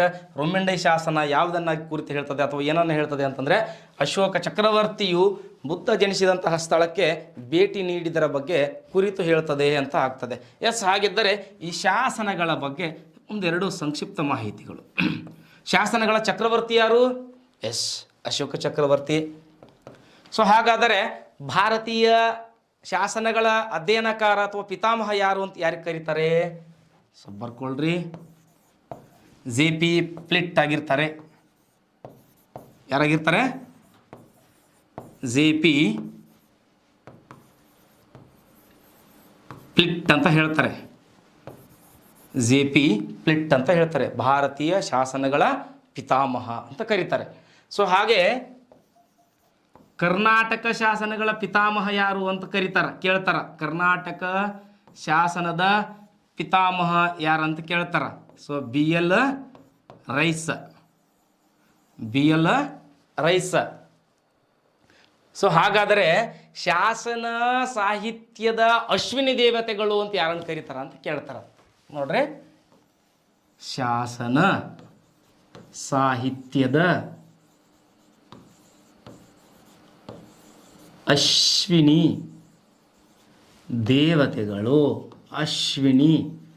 ದೇವತೆಗಳು ಶಾಸನ ಸಾಹಿತ್ಯದ ಅಧ್ಯಯನವನ್ನು ಮಾಡ್ತಾರಲ್ಲ. ಸೊ ವಿಶೇಷವಾಗಿ ಅವರಿಗೆ ಅಶ್ವಿನಿ ದೇವತೆಗಳು ಅಂತ ಒಂದು ಬಿರುದನ್ನು ಕೊಟ್ಟು ಕೇಳ್ತಿದ್ದಾರೆ. ಸೊ ಅವ್ರು ಯಾರ್ಯಾರು ಅಂತಂದರೆ ಪ್ಲಿಟ್ ಮತ್ತು ರೈಸ್ ಇಬ್ಬರನ್ನು ಸೇರಿ ಶಾಸನ ಸಾಹಿತ್ಯದ ಅಶ್ವಿನಿ ದೇವತೆಗಳು ಅಂತ ಕರೀತಾರೆ. ಸೊ ಅರ್ಥ ಆಯಿತು ಅಂತ ಅಂದ್ಕೊಳ್ತೀನಿ. ಎಕ್ಸಾಮಿಗೆ ಶಾಸನದ ಮೇಲೆ ಬೇಕಾದ ಕೇಳಿ ಅವರು ಭಾರತದ ಶಾಸನದ ಚಕ್ರವರ್ತಿ ಯಾರಂದರೆ ಅಶೋಕ, ಭಾರತ ಶಾಸನದ ಪಿತಾಮಹ ಯಾರು ಅಂತ ಕೇಳಿದರೆ ಪ್ಲಿಟ್ಟ. ಸೊ ಹಾಗೆ ಕರ್ನಾಟಕ ಶಾಸನಗಳ ಪಿತಾಮಹ ಯಾರು ಅಂತ ಕೇಳಿದರೆ BL ರೈಸ. ಅವರಿಬ್ಬರಿಗೆ ಸೇರಿ ಅಂತ ಕರೀತಾರೋ ಅಶ್ವಿನಿ ದೇವತೆಗಳು. ಯಾವುದರ ಅಶ್ವಿನಿ ದೇವತೆಗಳು? ಶಾಸನ ಸಾಹಿತ್ಯದ ಅಶ್ವಿನಿ ದೇವತೆಗಳು ಅಂತ ಕರೀತಾರೆ.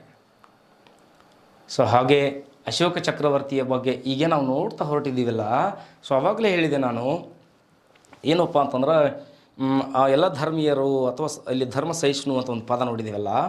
ಅಶೋಕ ಚಕ್ರವರ್ತಿ ಅಲ್ಲಿರ್ತಕ್ಕಂಥ ಜೈನ ಬೌದ್ಧ ಧರ್ಮಗಳು ಆಜೀವಕ ಪಂಥಗಳಿಗೆ ಅಂತ ತಿಳ್ಕೊಂಡು ಬಾರಾಬರ್ ಬೆಟ್ಟಗಳು ಅಂತ ಬರ್ತವೆ. ಸೊ ಯಾವ ಬೆಟ್ಟಗಳು?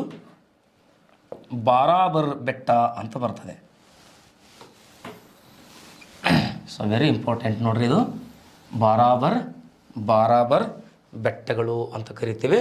ಸೊ ಒನ್ಸ್ ಅಗೇನ್ ಆ ಬಾರಾಬರ್ ಬೆಟ್ಟಗಳನ್ನು ಮಗಧದ ಹಿಮಾಲಯ ಅಂತ ಕರೀತಾರೆ. ಬಾರಾಬರ್ ಬೆಟ್ಟಗಳನ್ನು ಏನು ಕರೀತಾರೆ? ಮಗಧದ ಹಿಮಾಲಯ ಅಂತ ಕರೀತಾರೆ. ಎಸ್ ಇರ್ಲಿ ಬಿಡ್ರಿ, ಇಲ್ಲಿ ಬರಿತೇನೆ.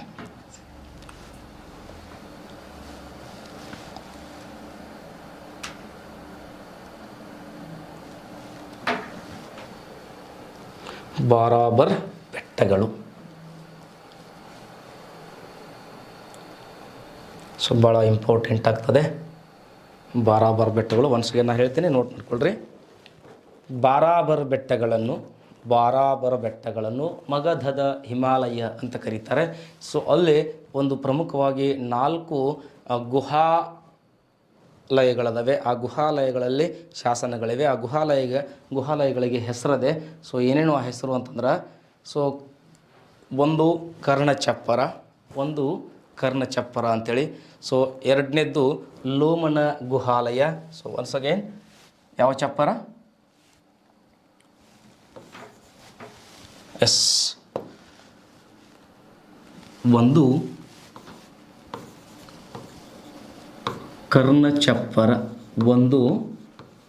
ಕರ್ಣಚಪ್ಪರ. ಅಶೋಕ ಮಾಡಿದ 16 ವರ್ಷಗಳ ಆಡಳಿತದ ಬಗ್ಗೆ ಅಲ್ಲಿ ಶಾಸನಗಳನ್ನು ಕೆತ್ತಿಸಿದ್ದಾನೆ. ಸೊ ಇನ್ನೊಂದು ಲೋಮನ ಗುಹಾಲಯ ಅಂತ ಬರ್ತದೆ. ಲೋಮನ ಗುಹಾಲಯ ಅಂತ ಬರ್ತದೆ. ಸೊ ಇನ್ನೊಂದು ವಾಪಿಕ ಗುಹಾಲಯ ಅಂತ ಬರ್ತದೆ. ಸೊ ಇನ್ನೊಂದು ಸುಧಾಮ ಗುಹಾಲಯ ಅಂತ ಬರ್ತದೆ. ಸೊ ಒನ್ಸ್ ಅಗೇನ್, ಬಾರಾಬರ್ ಬೆಟ್ಟಗಳಲ್ಲಿ ಇರತಕ್ಕಂತಹ 4 ಗುಹಾಲಯಗಳು ಯಾವ್ಯಾವು ಅಂತಂದರೆ, 1 ಕರ್ಣಚಪ್ಪರ, ಸೊ 2 ಲೋಮನ ಗುಹಾಲಯ, ಸೊ 3 ವಾಪಿಕಾ ಗುಹಾಲಯ, 4 ಸುಧಾಮ ಗುಹಾಲಯ. ಸೊ ಹೀಗೆ ಪ್ರಮುಖವಾಗಿ ಒಟ್ಟು 4 ಗುಹಾಲಯಗಳಿವೆ. ಎಲ್ಲಿ ಅಂತಂದ್ರೆ ಬಾರಾಬರ್ ಬೆಟ್ಟಗಳು. ಸೊ ಇವುಗಳನ್ನೇ ಏನಂತ ಹೇಳಿದೆ ನಾನು, ಇದನ್ನೇ ಬರ್ಕೊಳ್ರಿ, ಮಗಧದ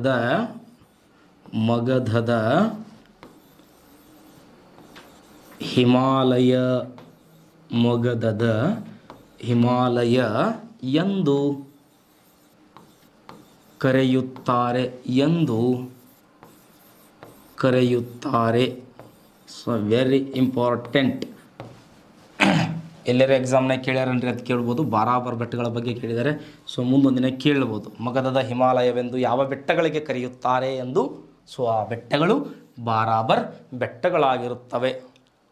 ಸೊ ಇಲ್ಲಿಯವರೆಗೂ ಅಶೋಕನ ಶಿಲಾಶಾಸನಗಳ ಬಗ್ಗೆ ನೋಡಿ ಆಯಿತು. ಸೊ ಆತನ ಹೆಂಡತಿಯ ಬಗ್ಗೆ ನೋಡಿ ಆಯಿತು. ಜೊತೆಗೆ ಸಾಕಷ್ಟು ಅವರ ಪ್ರಮುಖ ಕಾರ್ಯಗಳನ್ನು ನೋಡಿ ಆಯಿತು. ಸೊ ಇನ್ನೂ ಎಷ್ಟು ಇಂಪಾರ್ಟೆಂಟ್ ಅಂದರೆ ಸಾಂಚಿ ಸ್ತೂಪ, ಸಾರನಾಥ ಸ್ತೂಪಗಳಂದ್ರೆ ಹೇಳಿದ್ನ ಈಗಾಗಲೇ ಮತ್ತೊಂದು ಸಾರಿ ಹೇಳ್ತೇನೆ. ಬುದ್ಧನ ಅವಶೇಷಗಳ ಮೇಲೆ ಬೃಹದಾಕಾರವಾಗಿ ನಿರ್ಮಿಸಿದಂತಹ ಗುಮ್ಮಟಗಳು. ಯಾರ ಅವಶೇಷ ರೀ? ಬುದ್ಧನ ಅವಶೇಷಗಳ ಮೇಲೆ. ಸೊ ಹಾಗೆ ಇಲ್ಲಿ ನೋಡ್ರಿ, ಗೌಣ ಶಾಸನಗಳಂತ ಬಂದಿದೆ. ಅಲ್ಲಿ ಮಸ್ಕಿ ಶಾಸನ ಓದಿರೋದು ಚಾರ್ಲ್ಸ್ ಬ್ಯಾಡನ್ ಅಂತ ಹೇಳ್ತಾರೆ. ಸೊ 1915ನೇ ವರ್ಷ. ಇನ್ನೂ ಹೇಳ್ತೀನಿ, ಬ್ರಹ್ಮಗಿರಿ ಶಾಸನ, ಸಿದ್ದಾಪುರ, ಜಟಿಂಗರಾಮೇಶ್ವರ ಯಾರು ಓದಿದ್ರು, ಗವಿ ಮಠದ್ದು ಯಾವುದು, ಪಾಲ್ಕಿಗುಂಡ ಯಾರು ಓದಿದ್ರು, ಸೊ ಇವೆಲ್ಲ ಹೇಳ್ತೀನಿ. ಸೊ ಒನ್ಸ್ ಅಗೇನ್, ಮಸ್ಕಿ ಶಾಸನ. ಸೊ ಹೇಳ್ತಾರೆ ಸಿ ಬೆಡನ್ ಅಥವಾ ಚಾರ್ಲ್ಸ್ ಬೆಡನ್ ಅಂತ ಹೇಳ್ತಾರೆ. ಸೊ ಈ ಪುಣ್ಯಾತ್ಮನೆ ಹೇಳಿದ್ದು ಮಸ್ಕಿ ಶಾಸನದಲ್ಲಿ ಏನಿದೆ ಎಂದು, ದೇವನಾಂಪಿಯ ಪ್ರಿಯದರ್ಶಿ ಅಶೋಕ ರಾಜಸ. ದೇವನಾಂಪಿಯ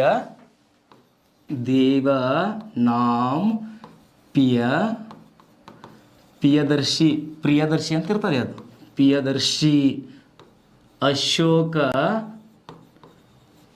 ರಾಜಸ. ಕೇಳಿರ್ತಾರೆ ನೋಡ್ರಿ, ಈ ಶಾಸನಗಳನ್ನು ಕೆತ್ತವ್ರು ಚಪ್ಪಡ ಅಂದಿರುತ್ತೆ ನೋಡ್ರಿ. ಅದು ಹೆಂಗೆ ಡಿಸೈಡ್ ಆಗಿದೆ ಅಂತಂದ್ರೆ, ಬ್ರಹ್ಮಗಿರಿ ಶಾಸನದೊಳಗೆ. ಯಾವ ಶಾಸನದೊಳಗೆ?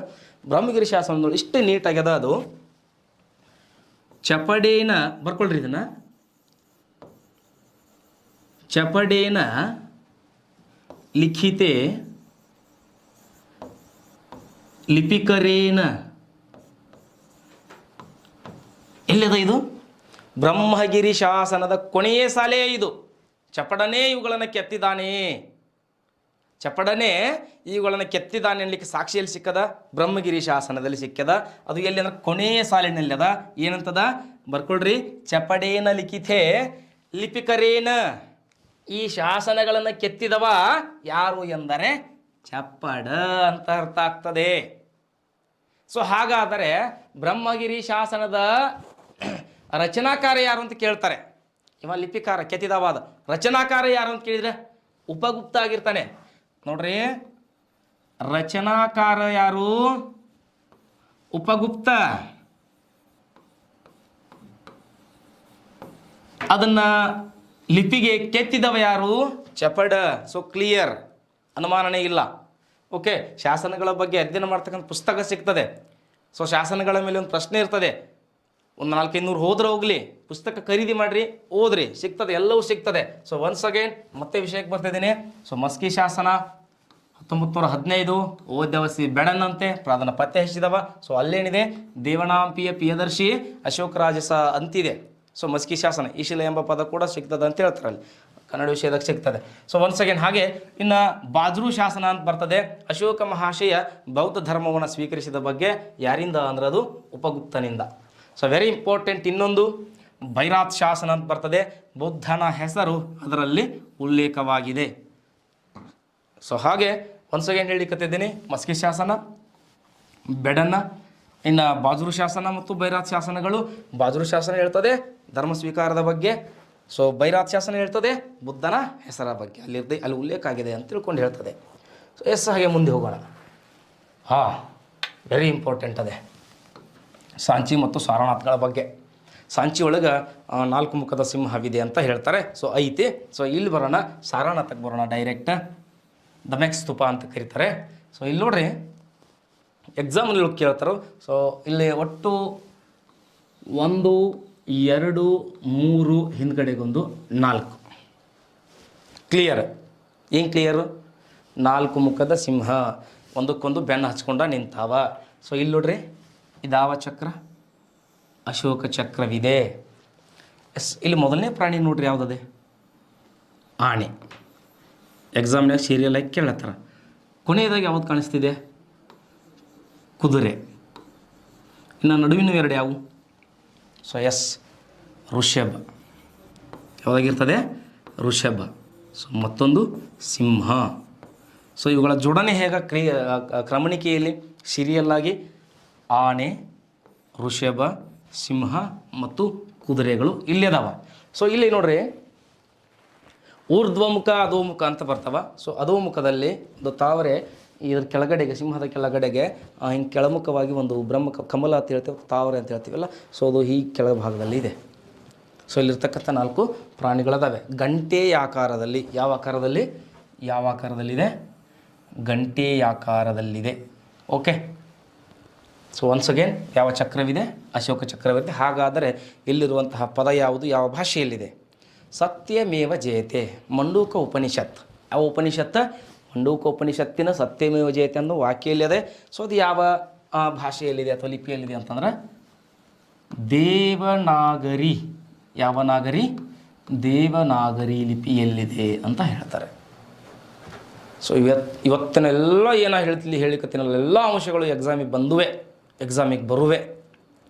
ಸೊ ಅದಕ್ಕೆ ಇಷ್ಟು ಮಹತ್ವವನ್ನು ಕೊಟ್ಟು ಹೇಳಿಕತ್ತಿದ್ದೀನಿ. ಸೊ ಒನ್ಸ್ ಅಗೇನ್ ಮುಂದೆ ಹೋಗೋಣ. ಸೊ ಇನ್ನು ಹಾಗೆ ಆ ಭಾಷೆ ಬಗ್ಗೆ ಹೇಳ್ತಾ ಇದ್ದೆ. ಗ್ರೀಕ್ ಮತ್ತು ಅರಾಮಿಕ್ ಲಿಪಿಯನ್ನು ಹೊಂದಿರುವ ಶಾಸನ ಯಾವುದು ಅಂತ ಕೇಳಿದರೆ ಕಂದಹಾರ್ ಅಥವಾ ಕಾಂದಹಾರ್ ಶಾಸನ ಅಂತ ಹೇಳ್ತಾರೆ. ಸೊ ಅರಾಮಿಕ್ ಲಿಪಿಯನ್ನು ಹೊಂದಿದ್ದು ಯಾವುದು ಅಂದರೆ ಜಲಾಲಾಬಾದ್ ಅಂತ ಹೇಳ್ತಾರೆ, ಇಲ್ಲ ಲಂಪಕ ಅಂತ ಹೇಳ್ತಾರೆ. ಅದಕ್ಕೆ ಯಾವ ಶಾಸನ? ಲಂಪಕ ಶಾಸನ ಅಂತ ಹೇಳ್ತಾರೆ. ಸೊ ಹಾಗೆ ಖರೋಷ್ಠಿ ಲಿಪಿಯನ್ನು ಹೊಂದಿರತಕ್ಕಂಥದ್ದು ಯಾವ್ಯಾವ ಅಂದರೆ ಮನ್ಷೇರ ಮತ್ತು ಶಹಬಾಜ್ಗಿರಿ. ಸೊ ಹಾಗಾದರೆ ಬ್ರಹ್ಮಗಿರಿ, ಸಿದ್ದರಾಮೇಶ್ವರ, ಸೊ ಜಟಿಂಗರಾಮೇಶ್ವರ, ಮಸ್ಕಿ, ಗವಿಮಠ, ಪಾಲ್ಕಿಗೊಂಡ, ಸೊ ಇವೆಲ್ಲ ಗುಲ್ಬರ್ಗಾದ ಸನ್ನತಿ, ಇವೆಲ್ಲ ಯಾವುವು ಅಂತ ಕೇಳಿದ್ರೆ ಬ್ರಾಹ್ಮಿ ಲಿಪಿ. ಯಾವ ಲಿಪಿ ರೀ ಅವು? ಅವೆಲ್ಲವೂ ಬ್ರಾಹ್ಮಿ ಲಿಪಿಯಲ್ಲಿವೆ. ಕರ್ನಾಟಕದೊಳಗೆ ಕೆಲವಷ್ಟು ಪುಸ್ತಕನಾಗ 14 ಸಿಕ್ಕವಂತ ಕೊಟ್ಟಾರೆ, ಕೆಲವಷ್ಟು ಪುಸ್ತಕನಾಗ 9 ಸಿಕ್ಕವಂತ ಕೊಟ್ಟಾರೆ. ಸೊ ಪ್ರಸ್ತುತ ಎಷ್ಟು ಸಿಕ್ಕಂಗಾಗ್ಯಾವ?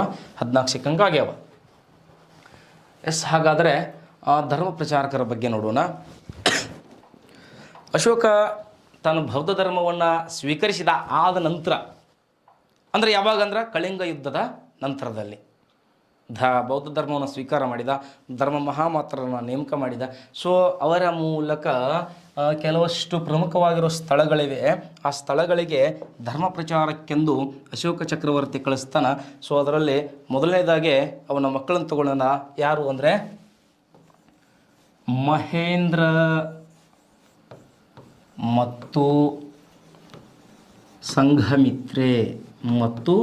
ಸಂಘಮಿತ್ರೆ. ಸೊ ಎರಡನೇದಾಗಿ ತಗೊಳ್ಳೋಣ ಅವನ ಹೆಂಡತಿಯನ್ನು ವಿದಿಶಾ ಮಹಾದೇವಿಯನ್ನು.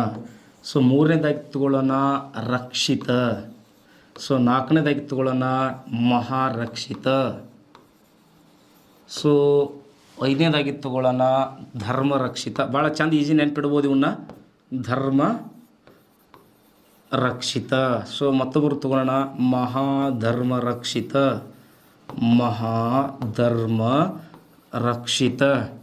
ಸೊ ಮತ್ತೊಬ್ಬರು ತಗೊಳ್ಳೋಣ ಶೇನ ಮತ್ತು ಉತ್ತರ ಅಂತ ಬರ್ತದೆ.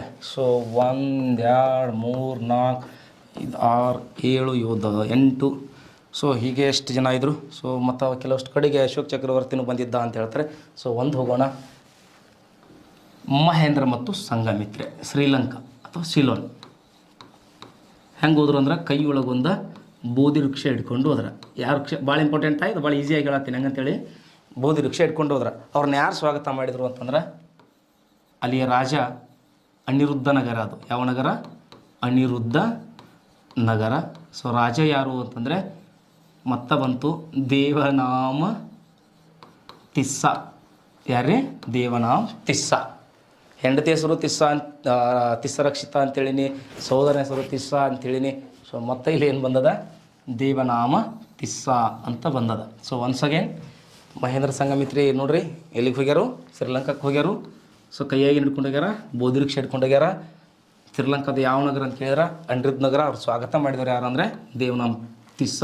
ಸೊ ಅವರಿಗೊಂದು ಬೋಧಿ ವೃಕ್ಷವನ್ನು ಕೊಟ್ಟು ಎಂಟ್ರಿ ಆದರು. ಯಾರ್ಯಾರು? ಮಹೇಂದ್ರ ಮತ್ತು ಸಂಘಮಿತ್ರೆ. ಎಸ್. ಇನ್ನು ಮಹಾದೇವಿ ಅವಾಗಲೇ ಹೇಳಿದೆ, ಮಹಿಷಮಂಡಲ ಅಂದ್ರೆ ಮೈಸೂರು. ಮಹಿಷ ಮಂಡಲ. ರಕ್ಷಿತ ಅಂತದೆ ಬನವಾಸಿ. ಸೊ ಕೆಲವಷ್ಟು ಟೈಮ್ ಹೇಳ್ತಾರೆ ಅಶೋಕ್ ಚಕ್ರವರ್ತಿಯು ಕೂಡ ಬನವಾಸಿಗೆ ಭೇಟಿಯನ್ನು ಕೊಟ್ಟಿದ್ದ ಅಂತ. ಎಸ್, ಅದು ಪ್ರೂಫ್ ಆಗಿಲ್ಲ. ಸೊ ಇನ್ನು ಮಹಾರಕ್ಷಿತ ಮಹಾರಾಷ್ಟ್ರ ಅಂತ ಹೇಳ್ತಾರೆ. ಸೊ ಹಿಮಾಲಯ.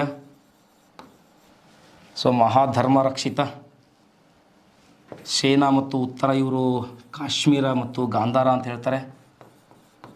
ಸೊ ಇದ್ರಾಗ ಯಾರು ನೆನ್ಪಿಟ್ರೆ ಚಲೋ ರೀ ನಾವು ಅಂತಂದ್ರೆ ಭಾಳ ಈಸಿ. ಮಹೇಂದ್ರ ಸಂಘಮಿತ್ರೆನ ನೆನ್ಪಿಡ್ರಿ, ಭಾಳ ಈಸಿಯಾಗಿ ನೆನ್ಪಿಡ್ರಿ. ರಕ್ಷಿತನ ಬಗ್ಗೆ ಕೇಳಿದ್ದಾರೆ. ಸೊ ಮಹಾದೇವಿಯ ಬಗ್ಗೆ ಎಕ್ಸಾಮ್ನಲ್ಲಿ ಕೇಳಿದ್ದಾರೆ. ಸೊ ಇನ್ನು ಈ ಸೇನಾ ಉತ್ತರನ ಬಗ್ಗೆ ಸ್ವಲ್ಪ ಇಟ್ಕೊಂಡ್ರೆ ಸಾಕು. ಇಷ್ಟು ಜನ ನಮಗೆ ವೆರಿ ಇಂಪಾರ್ಟೆಂಟ್ ಆಗ್ತಾರೆ. ಧರ್ಮ ಪ್ರಚಾರಕರಾಗಿ ಬಂದಿರತಕ್ಕಂಥವ್ರು, ಹೋಗಿರ್ತಕ್ಕಂಥವ್ರು ಯಾವ ಧರ್ಮವನ್ನು ಪ್ರಚಾರ ಮಾಡಿದ್ರೆ ಅಂದ್ರೆ ಬೌದ್ಧ ಧರ್ಮವನ್ನು ಪ್ರಚಾರ ಮಾಡಿದ್ರು ಅನ್ನೋದು ಇಂಪಾರ್ಟೆಂಟು. ಅದನ್ನು ಕಾನ್ಸೆಪ್ಟಿಗೆ ತಗೊಳ್ರಿ. ಸೊ ಎಸ್, ಹಾಗೆ ಇನ್ನೂ ಕೆಲವಷ್ಟು ಅಂಶಗಳನ್ನು ನೋಡೋಣ. ಕರ್ನಾಟಕದಲ್ಲಿ ದೊರೆತಂತಹ ಶಾಸನದ ಸ್ಥಳಗಳು ಯಾವ್ಯಾವ ಅಂತ ಆವಾಗಲೇ ಮಾತಾಡ್ತಾ ಇದ್ದೆ. ಸೊ ಒಂದು ಬಳ್ಳಾರಿಯ ನಿಟ್ಟೂರು ಮತ್ತು ಉದಯಗುಳ. ಯಾಗುಳ? ಉದಯಗುಳ. ಸೊ ರಾಯಚೂರು. ಯಾವ ಚೂರು? ರಾಯಚೂರು. ರಾಯ ಎಂದರೆ ವಜ್ರದ ಚೂರು, ವಜ್ರದ ನಿಕ್ಷೇಪಿದ್ದು ಹೊತ್ತಲ್ಲಿ ಮೊದಲ. ಸೊ ಇಲ್ಲಿ ಅಂತ ಬಂದ್ರೆ ಮಸ್ಕಿ. ಸೊ ಇನ್ನು ಚಿತ್ರದುರ್ಗ. ಸೊ ಬ್ರಹ್ಮಗಿರಿ, ಸಿದ್ದಾಪುರ, ಜಟಿಂಗ ರಾಮೇಶ್ವರ. ಯಾವ ರಾಮೇಶ್ವರ? ಜಟಿಂಗ್ ರಾಮೇಶ್ವರ. ಸೊ ಕೊಪ್ಪಳ, ಗವಿಮಠ ಮತ್ತು ಪಾಲ್ಕಿಗೊಂಡ. ಯಾಗೊಂಡ? ಮತ್ತು ಪಾಲ್ಕಿಗೊಂಡ.